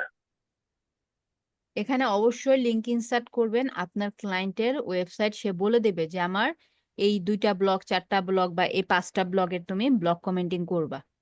মেইন ওয়েবসাইটটাকে বলবে না, মেইন ওয়েবসাইটকে শেয়ার করতে বলবে না, স্পেসিফিক একটা ব্লগের লিঙ্ক বলবে বা একটা প্রোডাক্টের লিঙ্ক বলবে। এবং আপনি সিমিলার টাইপ অফ নিশের ব্লগ পোস্টে যে কমেন্ট করবেন। ডিফারেন্ট নিশ হলে তো আসলে মানুষের ইন্টারেস্ট থাকবে না ওটাতে। এখন মিস এই যে লিঙ্কটা দিলেন ওই যে ওয়েবসাইটের নিচে যে আপনি টুইটারের একটা লিঙ্ক দিলেন, তারপরে মনে করেন আপনি ওই টিকটকের একটা লিঙ্ক দিলেন বা ইনস্টাগ্রামে একটা লিঙ্ক দিলেন, তো ওই তার যে ওই ক্লায়েন্টের যে ওই যে ওয়েবসাইটের যে আপনার পোস্টটা আছে ওই পোস্টটাকে আমি ওই টুইটার অ্যাকাউন্টে আমি পোস্ট পোস্ট করবেন সোশ্যাল মিডিয়াতে, করে পোস্ট ওইটার করবেন। লিঙ্ক দিয়ে দিব ওই যে হ্যাঁ হ্যাঁ রাইট, ওয়েবসাইটের। ওটা ডিজাইন করবেন পোস্টটা, ক্যাপশন রেডি করবেন, করে পাবলিশ করবেন। ক্যাপশনে যেন আপনার ওই ব্লগের ইউআরএল মাস্ট বি থাকে।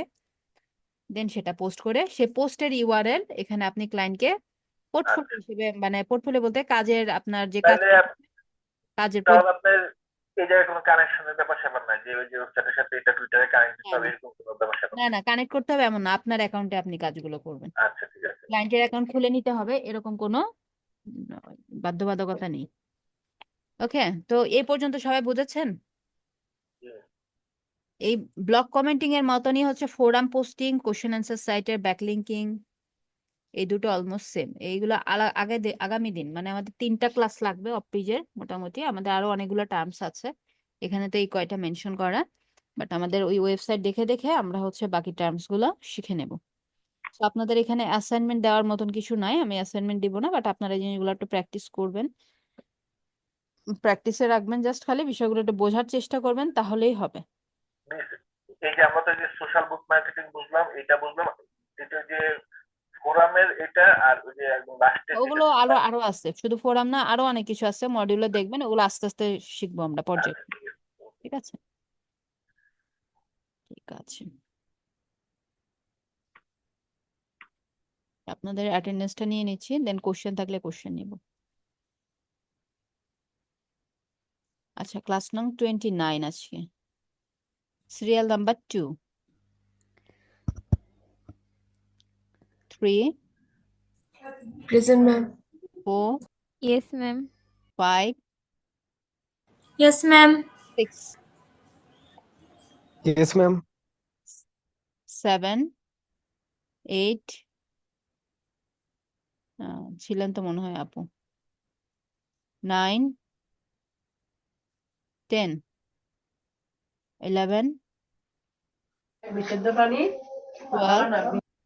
Yes, ma'am. 13, Present, ma'am. 16, 17, Yes, ma'am. 18, Present, ma'am. 22, 22 miss ছিল। উনি আছে লিখে দিচ্ছে কমেন্ট বক্সে। যারা আছে মানে ক্লাস করে তারাই আছে রেগুলার মোটামুটি, আর যারা অ্যাবসেন্ট তারা অ্যাবসেন্টই আছে। আচ্ছা, কারো কোশ্চেন আছে আজকে যতটুকু আলোচনা করলাম এখান থেকে? আমার একটা কোশ্চেন ছিল মিস, এখন ভুলে গেছি। আরেকজন করুন, তারপরে আমি করবো। ভুলে গেলে নোট ডাউন করে রাখবেন, তাহলে ভুলবেন না। আচ্ছা, ম্যাম আমাদের আমাদের ক্লাসগুলো সবগুলো যদি শেষ হয়ে যায় তখন আপনাকে মেসেঞ্জার গ্রুপে নক করলে পাওয়া যাবে হ্যাঁ আমাদের পাবেন, ক্যান্সার থেকে। পাবেন সমস্যা নাই, ইনশাআল্লাহ। আমরা আছি। আচ্ছা, আমি না থাকলে সমস্যা নাই, ওই যে জুনুন মজুমদার ভাই আছে, আপনাকে না না তখন না, ম্যাম মিস তো থাকবেই, ম্যাম মিস হারাই যাবে কিনা চিন্তা করতেছে সবাই। 100% এরকম মিস থাকতে হবে, আমরাও আছি। প্র্যাকটিস করতে পারি না বেশি বাচ্চার জন্য, ওই জন্য সমস্যা নাই আপু, যে প্রবলেমটা হবে জানাবেন, ইনশাল্লাহ সলিউশন দেওয়ার চেষ্টা করবো। ম্যাম আচ্ছা হ্যাঁ, আমি হচ্ছে এসইও স্কোর 80 তুলতে পারছি, তার উপর আর যাচ্ছে না, একটা শুধু ইস্যু দেখাচ্ছে। তাহলে তো আপনি ক্লাস মনোযোগ দিয়ে করতে পারেননি। হ্যাঁ ম্যাম আমি এটাই ক্লাস এটাই আসলে সেদিন মনোযোগ দিয়ে করতে পারি নাই, বাট আমি আজকেরটাও তুলছি 80 আজকেরটাও পর্যন্ত, হয়তো। এখন এক্সটার্নাল এবং ইন্টারনাল আজকের ক্লাসের করছি। কথা বলবেন এখন না। একটা বলেন, এখনটা করছেন, এখন যে এখনটা ক্লাসটা আমার হলো। কারেন্ট ছিল না ভাই, আমি কতক্ষণ ছিলাম না, আপনারা হয়তো নোটিস করলে বুঝতে তাহলে তো পারতেন। আপনাকে অ্যাবসেন্ট দিতে হবে আজকে। কেন? আমি আবার আসছি তো, আমার কারেন্ট ছিল না, কারেন্ট যখন আর আসছে তারপর আমি সমস্যা আবার নাই চলে আপু, আপনার আসছি। ওই যে ওয়ার্ড লেন্থটা বাড়ান, 1000 ওয়ার্ডস আছে না, ওই জি ম্যাম। লেন্থটা বাড়িয়ে দেন আপনি ম্যাম হচ্ছে। আমার তো 1011 আছে মেবি হ্যাঁ, ওয়ার্ড, আমি এটাই 1011, দেখলাম। ওই 1000ই অলমোস্ট। তো এখানে মিস সেক্ষেত্রে 1500 করেন। আছে। আর ম্যাম হচ্ছে, আচ্ছা ঠিক আছে ম্যাম, আর ম্যাম হচ্ছে এক্সটার্নাল লিংক এবং হচ্ছে ইন্টারনাল লিংক হচ্ছে অ্যাড করে দিছি। ওকে, ওটা করার পরে হচ্ছে ম্যাম আমার হচ্ছে 80 স্কোর আসছে, জাস্ট একটাই দেখাচ্ছে, সেটা হচ্ছে ম্যাম মানে ওইটা ওই যে ম্যাম টাইটেলে যে নাম্বারটা ইউজ করতে বলছে, আমি তো আপনার কথা মতো ম্যাম নাম্বার ইউজ করলাম, বাট ওখানে আমার গ্রিন মার্ক দিচ্ছে না, কেন দিচ্ছে না বুঝতে সমস্যা নেই, পারতেছি আপনি না। পাবলিশ করে দেন, অনেক সময় দেখা যায় যে লেটে সেভ হয়, কোনো সমস্যা নেই। আচ্ছা আগামী ক্লাসে দেখি চেষ্টা করবো না আপনাদের দুই একজনের ব্লগ যারা পরে করেছেন দেখে দিব না ক্লাসে, আপনারটা আরো ভালোভাবে করেন, ওয়ার্ড লিমিট 1500 বানান, কিওয়ার্ড ইনপুট করেন, দেন আগামী ক্লাসে আপনারটা দেখে দিব না, ঠিক আছে? আচ্ছা ম্যাম। ম্যাম একটা তাহলে প্রশ্ন ছিল। আমি হ্যাঁ, একটা কাজ করি, ওই আমার যেটা নতুন মেইলের সাথে যেটা আমি আইডি আরে খুঁজছি, তাহলে ওই মেইলের আন্ডারে আরেকটা ওয়েবসাইট আমি আজকে বলেন, নো প্রবলেম। ক্রিয়েট করে ফেলবো। ম্যাম আমি কি আমার এই ওয়েবসাইটে হচ্ছে আরেকটা পোস্ট আমি পাবলিশ করি এবং ওইটার র্যাঙ্ক ম্যাথ থেকে এসইও করি, দেখি আমার কেমন আসে, এটা করতে প্রবলেম, পারবো না নিজে অবশ্যই পারবেন। প্র্যাকটিসের জন্য? কেন পারবেন না, অবশ্যই পারবেন, ওয়ার্ড লিমিটটা একটু বাড়িয়ে নেন। তাহলে ম্যাম আমি সেকেন্ড আর একটা পোস্ট ক্রিয়েট করে সেটা হচ্ছে সেলফ লার্নিং এর জন্য হচ্ছে আমি ওটা একটু দেখবো কেমন স্কোর আসে, দেখতে তো দেন হবে আমি আপু, নোট। একটা ব্লগ এসিও করে তো আসলে এসি স্পেশালিস্ট হওয়া যাবে না। জি ম্যাম বোঝা যায় না, কয়েকটা মিনিমাম করলে বোঝা বেসিক যায় আমাদের ভুলগুলো কোথায়। সেটাই। আচ্ছা, শফিউল আলম ভাই বলেন, আপনার কোশ্চেন বলেন। এখন হচ্ছে ফাইবার এবং আপওয়ার্কের আমি ওনাদের দুইটা ইউআরএল নিয়ে আমি ওয়েবসাইট অডিট করেছি ওনাদের গুলো। এখন দেখলাম ওনাদের তো অনেকগুলো প্রবলেম আছে, এগুলো ওনারা ফিক্সড করে না কেন?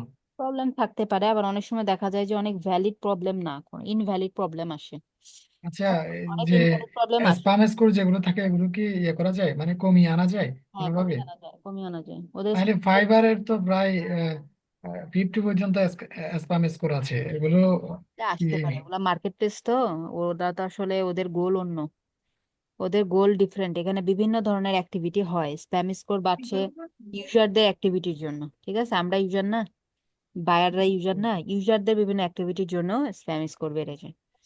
তো সেক্ষেত্রে ওইটা প্রবলেম হবে না, ওটা তো মার্কেট প্লেস, আপনি অডিট করবেন হচ্ছে, হ্যাঁ, বেশি কোনটা অডিট করবেন, হ্যাঁ, এই সমস্ত অডিট করে জনগণের না, বলতে আমি হবে। আমি চিন্তা করে দেখলাম যে ওনারা যেহেতু ইয়ে করে, আমি বলছি একটু ওনাদের গুলো একটু দেখি আগে অডিট করে। ওগুলো থাকবে, মার্কেট প্লেসে থাকবে, হ্যাঁ, কারণ অ্যাক্টিভিটি গুলো তো আসলে আমাদের অ্যাক্টিভিটি গুলো ইনক্লুড হয় ওয়েবসাইটের পারফরমেন্সে, আমরা যেই আমরা হচ্ছে যেই সেলাররা আছি, পরে যারা বায়ার আছে, সবার অ্যাক্টিভিটি গুলো এখানে কাউন্ট হয়।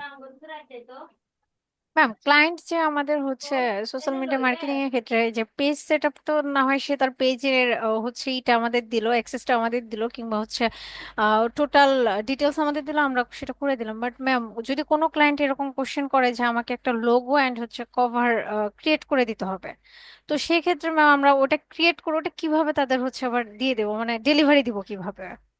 ওগুলো বিভিন্ন ফরম্যাটে দিতে পারবেন, হ্যাঁ, বিভিন্ন ফরম্যাট, আপনি গুগল ড্রাইভে আপলোড করে শেয়ার করতে পারবেন, তারপরে হচ্ছে আপনি পিএসডি ফরম্যাটে শেয়ার করে দিতে পারেন, দেন সেটা ডাউনলোড করে নেবেন, ক্লায়েন্ট আচ্ছা কোন আচ্ছা ফরম্যাটে চাচ্ছে ওটা ক্লায়েন্টের কাছ থেকে বুঝে নিতে এটা হবে। তুমি বুঝতে অনেকটা পারছি। ডিপেন্ড করবে, আমরা কি শুধু এটা কি ওই আপলোড করে দিব নাকি ওই ওই লোগো আর অনেক যেটা সময় ইয়ে আপলোড আছে। করে দিতে বলতে পারেন, লাইক আপনি ওই পেজে মার্কেটিং করছেন, হ্যাঁ, এইটাই আর কি, যে তারপর আসবে। শুধু শুধু ছবিটা দিয়ে দিলাম একটা ইয়ার মাধ্যমে, বা ওই যে ওয়েবসাইটের মধ্যে একদম গুগলটা ওই যে যেটা মানে লোগোটা একদম মানে ঠিক করে দিয়ে দিলাম, মানে সেট আপ করে দিয়ে দিলাম, হুম। যে কোনো আর একটা ম্যাম, হতে পারে। ক্লায়েন্ট কি এরকম কখনো অপশন দেয় যে সাপোজ ম্যাম আমাকে একটা কাজ দিয়েছে, আমি কাজটা তাকে অ্যাজ ইউজুয়াল আমাকে একটা হচ্ছে লোগো ক্রিয়েট করতে দিয়েছে, আমি লোগোটা ক্রিয়েট করার পর তার সেটা ভালো লাগেনি, সে যদি এরকম কমেন্ট করে যে আমাকে আরেকটা ক্রিয়েট করে দিতে, এরকম আসলে কি হয়? মানে বলে দেয় যে হচ্ছে এটা ভালো লাগছে না, আরেকটা ক্রিয়েট হ্যাঁ, করে বলতে দাও। পারে, মডিফাই করতে বলতে পারে যে এটা এইভাবে করে আচ্ছা দিতে আচ্ছা। একটু। আর ফাইল শেয়ারিং এর যে বিষয়টা, এটা মূলত হয় ডিজাইনারদের ক্ষেত্রে। হ্যাঁ, ডিজাইনারদের দেখা যায় যে ফটো এডিটিং করে ওয়েবসাইটে বসানোর জন্য। হ্যাঁ, এগুলোর জন্য মূলত ওরা ফাইল শেয়ার করে থাকে, বাট আমাদের আসলে ফাইল শেয়ারিং এর কাজ কম। আমাদের মূলত যা আমরা ক্রিয়েট করি তা আমাদেরকে সেট করতে হয়, সেট আপ করে দিতে হয় ডিজিটাল মার্কেটারদের আর কি। আচ্ছা আচ্ছা, বুঝতে পেরেছি। আর অনলি গ্রাফিক ডিজাইনার যারা, তাদেরকে অসংখ্য ফাইল শেয়ার করতে হয়, সবকিছু শেয়ার করতে হয়, তাদের কোনো সেট আপের অপশন নাই, তাদের ফাইল পক্ষে কোনো কিছু ফাইল সেট। শেয়ার করে করে তো সবাই ক্লায়েন্ট গ্রুপ বাসায় নিয়ে যাচ্ছে মার্কেট প্লেস থেকে। ফাইল শেয়ার করে হ্যাঁ, এই যে মানে ফাইল শেয়ার করার মাধ্যমে ওনারা মার্কেট প্লেসের বাইরে নিয়ে আসে ক্লায়েন্ট গ্রুপ।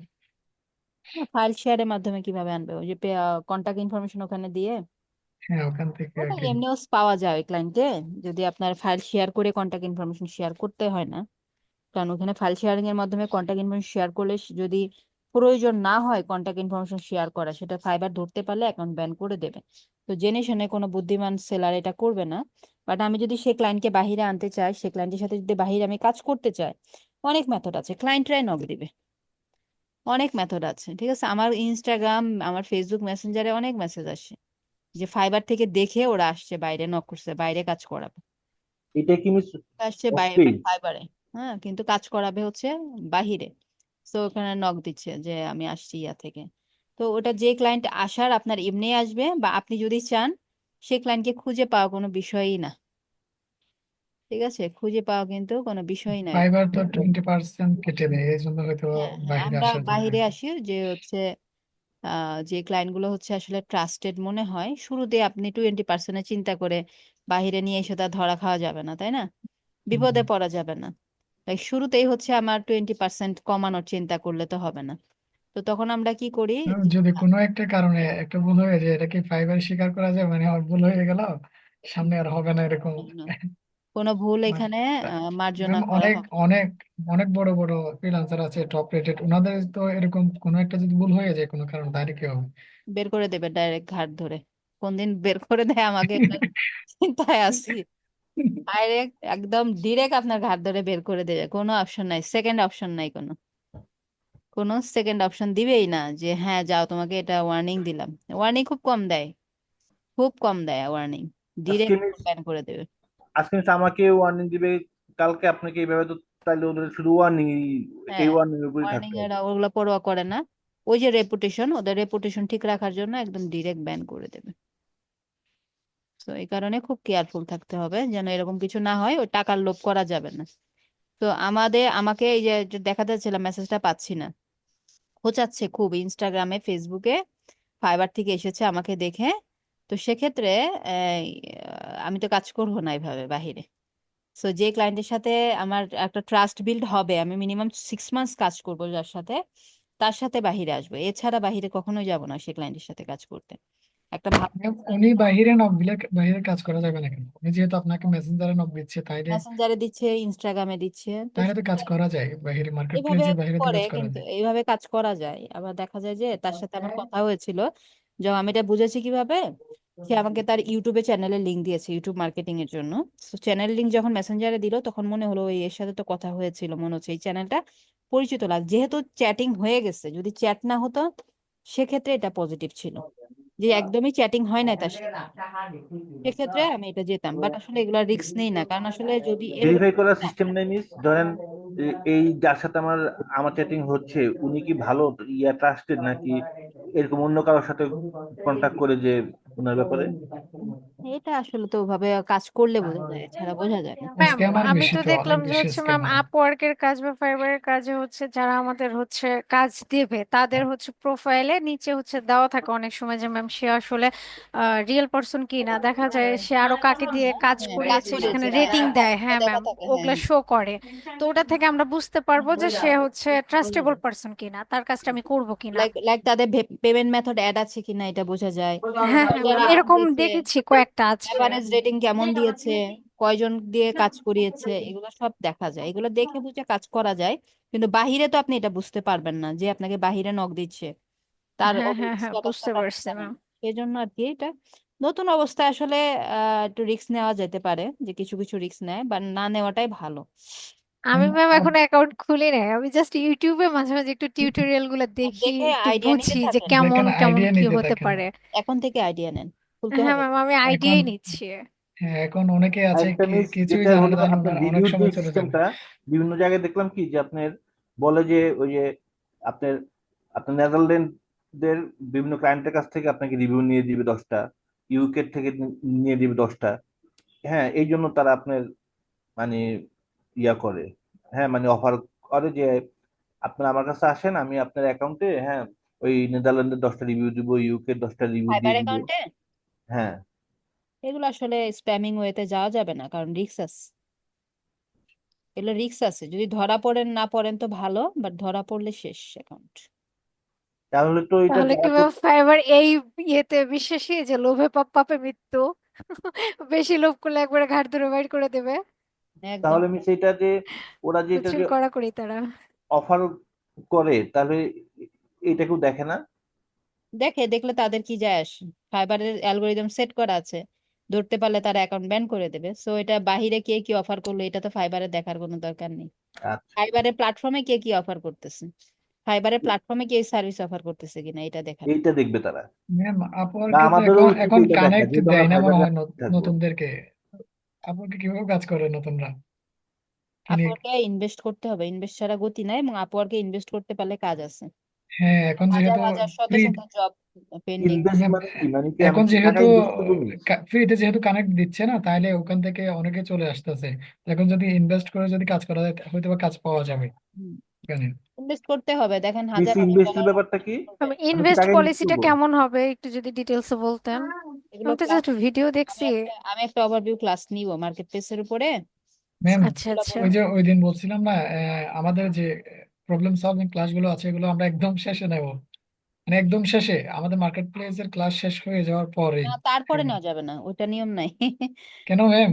ওটা নিয়ম নাই, মার্কেট প্লেসের শেষের পরে নেওয়ার নিয়ম এটা নাই, আমরা এর আগে। আলাদাভাবে মিসের সাথে কন্ট্যাক্ট করে আমরা আলাদাভাবে মিসকে একটু বলবো যে একটু সময় দেন আমাকে, আধা ঘন্টা ওইটা মিসের, এটা পরে এটা ইয়া করবে, আগে আমাদের ক্লাস শেষ হোক। আলাদাভাবে সময় দেওয়ার কি আছে, এই শিখন থেকে এটা কি অ্যাপ্রুভ করবে ম্যাম? এটা ভালো বলতে পারবে। এটা আলাদাভাবে ম্যাম, এটা পার্সোনালি যদি আমাদের সাথে রিলেশন যদি থাকে, হ্যাঁ ভালো পার্সোনাল রিলেশন ভাই থাকে, রিলেশন থাকবে, বাট এই যে আপনাদের হেল্প মতো তো করবে। আমার আরো ব্যাচ রানিং থাকবে, বলেন সময় কোথায় পাবো? ক্লাস টাইমে তো ব্যাচ থাকবেই, কোনো না কোনো ফার্স্ট ব্যাচ। টাইম না, যে কোনো একটা সময় আমরা মিট হয়ে আমরা বলবো যে সমস্যা ম্যাম নাই, তাহলে আমি তো প্রবলেম আছি। হ্যাঁ সলভিং ক্লাসগুলো বৃহস্পতিবারে কখন আমাদের একটু নেওয়া সন্ধ্যার যায়? সময় একটু সময় দেন, কখন বা নেওয়া যায়? আপনি একটু সময় দিলেন, আমরা ওইখানে একটা জুম মিটিং করলাম, হ্যাঁ সবাই মিলে, আপনি আমাদের একটু সময় দিলেন। সমস্যা নাই, আপনাদের সবার প্রবলেম একসাথে হবে না, এবং প্রবলেম ছোট ছোট প্রবলেম থাকবে, ছোট ছোট কোশ্চেন থাকবে, আমাকে আস্ক করবেন, আমি যে কোনো সময় অ্যান্সার বা রিপ্লাই দিব। কারণ সবসময় মিটিং এর প্রয়োজন হবে না তো, কারণ আপনাদের শিখন থেকে তো আপনাদের ক্লাসের অ্যারেঞ্জ করবে, প্রবলেম সলভিং এর ক্লাস হয়তো বা 15 দিনে একটা বা সপ্তাহে একটা। তো ওগুলো লাইফ টাইম সাপোর্টের ব্যাপারটা মিস। ওগুলো বলে দেবে, লাস্ট ক্লাসে সাপোর্টও থাকে, তো ওগুলো বলে দিবেন শেষ ক্লাসে, কিভাবে সাপোর্ট গুলা নিবেন এগুলো বলে দিবে শেষ ক্লাসে। ওই যে ভাইয়া আবার জয়েন হবে, রাসেল ভাইয়া জয়েন হয়ে বলে দেবে, নো প্রবলেম। ঠিক আছে। আরেকটা মিস, আমরা সিঙ্গেল না থেকে আমরা যদি একটা টিম হিসেবে থাকি, মনে করেন যে আমরা চার পাঁচ সিঙ্গেল জন টিম আপনারা থাকলে সিঙ্গেল টিম তো মনে হয়ে হয় ভালো আছেন, হবে। আপনারা তো অলরেডি টিম হয়েই আছেন, হ্যাঁ, এইটাই বলছি আমি। টিম হয়ে থাকবেন, দেন দেখা যায় যে আসলে এখন মনে করেন যে এই টিমটা মনে করেন যে আপনাকে রিকোয়েস্ট ম্যাম করলো যে আপনাদের গ্রুপটা কি আমাদের এখনো একটু আছে? সময় দেন, ওই যে হ্যাঁ যখন পার্সোনালি আপনারা আলাদা শুরু হবে। করেছিলেন যে গ্রুপটা ছিল? না আসলে ব্যস্ততাতে আসলে কি আরো কারোর ওইভাবে, কেউ কারোর ওইভাবে খোঁজ খবর নিতে পারে না, এবং ব্যস্ত আসলে অনেক ছিল ব্যস্ত, বাট পরিচিত আছে, মানে দুই একজনের সাথে হঠাৎ ইয়া হয়। ওই আপনারা কি তারা কাজে আছে নাকি কাজে আপনি খুব আছেন? খুব কম মানুষই আছে, মানে যাদের সাথে কাজ করছি খুব কম মানুষই লেগে আছে, ওরকম লেগে নাই, বাট লেগে থাকলে হয়তো বা হতো সবারই। বাট ওরকম ভাবে লেগেছিল না, যাদের সাথে কাজ করেছি আছে। মিস, আপনার যে একটা স্টুডেন্ট যে ছিল, যে ওই যে 20-25টা কোর্স করতো বা ওই যে করতেছে, সবসময় ব্যস্ত থাকে, ওর খবর কি? ওর খবর অনেকদিন নেওয়া হয় না, ভালো কথা মনে করছেন, আজকে নিব না। খবর নেওয়া হয় না অনেকদিন। সে অনেক অনেক কাজে ম্যাম আমাদের খবরও মাঝে মাঝে নিবেন বুঝছেন, মানে আমাদের যদি মোটিভেশনের অভাব হয় ম্যাম মাঝে মাঝে আমাদের মোটিভেট করবেন। এইটাই বলছি যে আমরা একটা টিম টিম আমি হয়ে সবসময় টিম হয়ে মোটিভেশনের মিসকে উপর মাঝে মাঝে থাকি, নক করবো। মোটিভেশনের উপর থাকতে হয়। আমার আমার ইউটিউবের মধ্যে ভিডিওগুলো দেখতে হয় যে ম্যাম তারা যে ভিডিওগুলো করেছিল আজকে কি বৃহস্পতিবার, আমার দেখতেই থাকতে হয়, না হয় আমি মোটিভেশন হারাই ফেলি। আমি প্রায় প্রায় দেখি, আমার দেখতে ভালো লাগে। আমি আর জি কিপ্টের অনেক শো দেখি। আর স্পেশালি যে ইশিগুন থেকে যারা যারা এই কোর্স, একটা বাচ্চা ছেলেরও অনেকেই দেখলাম। ও ও মানে আমি এগুলো হচ্ছে ইন্সপায়ার হই, আমি দেখি, কিন্তু একটু পরে ভিডিও শেষ আবার হতাশায় ডুব দিয়ে যাই, আমি পারবো কিনা এই এই ইন্সপায়ার হয়ে, ভয়ে। ইন্সপায়ারের ব্যাপারটা সম্পূর্ণ হলো আপনার নিজের কাছে। হ্যাঁ, আপনি শুনবেন, ইন্সপায়ার হবেন, কিন্তু ইন্সপায়ার শুনলেন কিন্তু নিজে কিছু করলেন না, তারা তো লাভ যদি নাই। কাজ না করি আপনার তাহলে তো মাথার হবে মধ্যে না। থাকতে হবে যে এনি হাও। শুনুন ভাইয়া, কাজ হ্যাঁ, করা যাবে বাট কাজ না করে আপনি কাজের মজা বুঝবেন না। আপনি যখন একবার মজাটা ধরতে পারবেন, এটার মজা এটা, তখন আপনার আমি শুধু করতেই মন চাইবে, আমি তার অলরেডি আগে একটু হলেও ভয় লাগবে। মজা পাইয়া গেছি।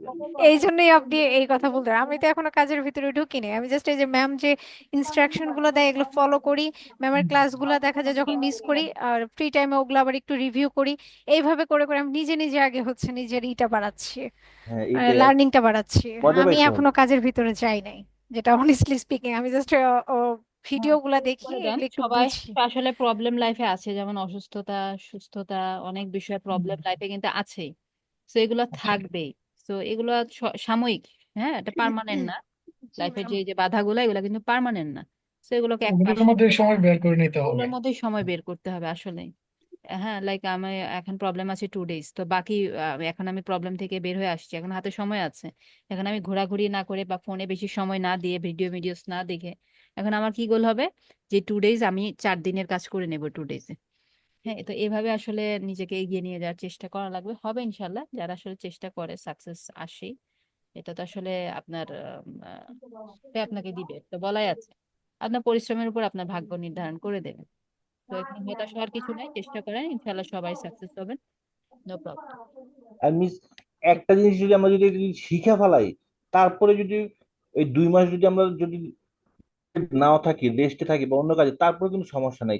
আর আমরা কেন তো শিখে সমস্যা ফেলাই। নাই, নতুন নতুন আপডেট আছে হ্যাঁ, প্রতিদিন। হ্যাঁ, এটা আপনি অলওয়েজ আপডেট হয় এবং আসলে এটা আগ্রহ হারিয়ে ফেলবেন যে না, এটাতে আমাকে কিছু করতেই হবে, আগ্রহটা হারিয়ে যায়। যেমন আর ওইটা হচ্ছে তো টুকটাক তো আপনার আমি আমি মোটামুটি থাকবে। প্রায় 7 মাস মতন কিন্তু আমি হচ্ছে স্টাডিতে ছিলাম, মনে করেন যে লার্নিং এ, এবং একটা না না আছে, এমন আছে দিনে 5-6-7 ঘন্টাও আজকে অনেক সময় 5-6-7 ঘন্টা আমি স্টাডি করেছি এগুলো নিয়ে। আবার এমন আছে সারাদিনও আজকে আমি ল্যাপটপ নিয়ে বসি নাই। তো এইভাবে মনে করেন প্রায় 7 মাস গেছে, 7 মাস গেছে, ভালো কথা। দেন যখন আমি গিগ দিয়েছি তখন আমি সিরিয়াস হয়ে গেছি, মানে প্রোফাইল প্রোফাইল তো আছেই, মনে করেন যে গিগটা যে পাবলিশ করলাম, গিগ মানে আমার কাজের সার্ভিসটা যে আমি দিলাম মার্কেটে, তখন কিন্তু আমি সিরিয়াস হয়ে গেছি। ফাইবারের আমি দোকান যদি কাজ দেওয়ার পর শিখে থেকে বসে থাকতাম যে না আমি আরো বসি, আরো দেখি, আরো প্র্যাকটিস করি, আমি কিন্তু ওটা আর করি নাই। মোটামুটি আমার আন্ডারস্ট্যান্ডিং ছিল যে আসলে জিনিসগুলা কি টাইপস কাজ হয়, বাট কোয়ালিটি এত ভালো ছিল না সত্য কথা কাজে। বাট যখনই ক্লায়েন্টের কাজ পেয়েছি, আমার কোয়ালিটি মনে করেন যে লেভেল ছিল 40, 40 থেকে এক ধাপে 80-তে উঠে গেছে যখনই ক্লায়েন্টের কাজ পেয়েছি, কারণ আমি এত স্টাডি করেছি তারপর ওইটার উপরে কাজ পেয়েছি। আমি 100টা কম্পিটিটরকে রিসার্চ করেছি মিনিমাম। তারপরে কত ভালো করা যায়, যতক্ষণ না আমার মন মতন, আমার মন মতো হচ্ছে, অন্যান্য যারা এখানে ভালো করছে তাদের পোর্টফোলিও দেখে যতক্ষণ না তাদের মতন ভালো হচ্ছে আমার কাজগুলো, ততক্ষণ করেছি। তাহলে আমার এক্সপিরিয়েন্স লেভেল বলতে মোটামুটি যে সবগুলো আমার টাচ আপে ছিল, আমি জানতাম যে কোথায় কি হয় কিভাবে হয়, জাস্ট এতটুকু জানি। বাট যখন কোয়ালিটির দিক দিয়ে 40% ছিল কোয়ালিটি 100-এ। আপনারা তো এক্সাম দেন, আপনারা তো অনেক ভালো করেন, তো আমার তো এত ভালো ছিল না। বাট যখন ক্লায়েন্টের কাজ পেয়েছি, প্রথম কাজ থেকে আমি সিরিয়াস, একদম 40 থেকে আমি মিনিমাম ম্যাম 8। আপনার একটু গল্পটা শুনি, একটু শর্ট করে গল্পটা বলেন, শর্ট মানে তো আপনার জার্নি বলবো। প্লাস ইটি। এমনি তো আর জি কিপ্টের সাথে শুনছি, তারপরে একটু জানতে চাচ্ছি যে আপনার ফার্স্ট ইনকাম কেমন ছিল and সেটা কতদিন পর আবার গ্রো করছে, ইনকাম আপনার হাইস্ট ইনকাম শর্ট, কেমন আমাদের ছিল? সময় চলে যাচ্ছে, 2 মিনিট 4 মিনিটে বলে দিই। জি ইনকাম ম্যাম। শর্ট $10 ছিল প্রথম অর্ডার। আচ্ছা। $10 ছিল হচ্ছে আমার প্রথম অর্ডার, এবং হচ্ছে প্রথম মাসে মানে আমার আল্লাহর রহমতে যে আমার মানে প্রজেক্ট রানিং আর কি, মনে করেন একটার সাথে একটা লেজের মতন আর কি কাজ। লেজ আছে না, যে একটা লেজের জি সাথে জি একটা ম্যাম লেজ আর কি, এরকম মানে একটা পুরো একটা মনে করেন যে একটা রশি তৈরি হয়ে গেছে এর টাইপের আর কি, কি বলবো এক্সাম্পল দিয়ে। একটা আচ্ছা সার্কেল আচ্ছা। বানায় রাখছিলেন আর কি। হ্যাঁ, না মনে করেন যে আমার একটা, হ্যাঁ একটা একটা আরে লাগাতার ম্যাম কাজ পাইছে, হ্যাঁ এটা সাবমিট হচ্ছে হওয়ার ম্যাম আগে, বুঝতে সাবমিট পারছে। হওয়ার আগে আবার আমার কাজ ছিল, তো মনে করেন যে আমি 1-1.5 মাস পরে হচ্ছে আহ প্রায় 20K প্লাস মনে করেন জার্নিং, কারণ ওখানে তো আসলে 3-4টা ক্লায়েন্টের আলহামদুলিল্লাহ। কাজ করতে পারলে কিন্তু আপনার ইজিলি চলে আসে।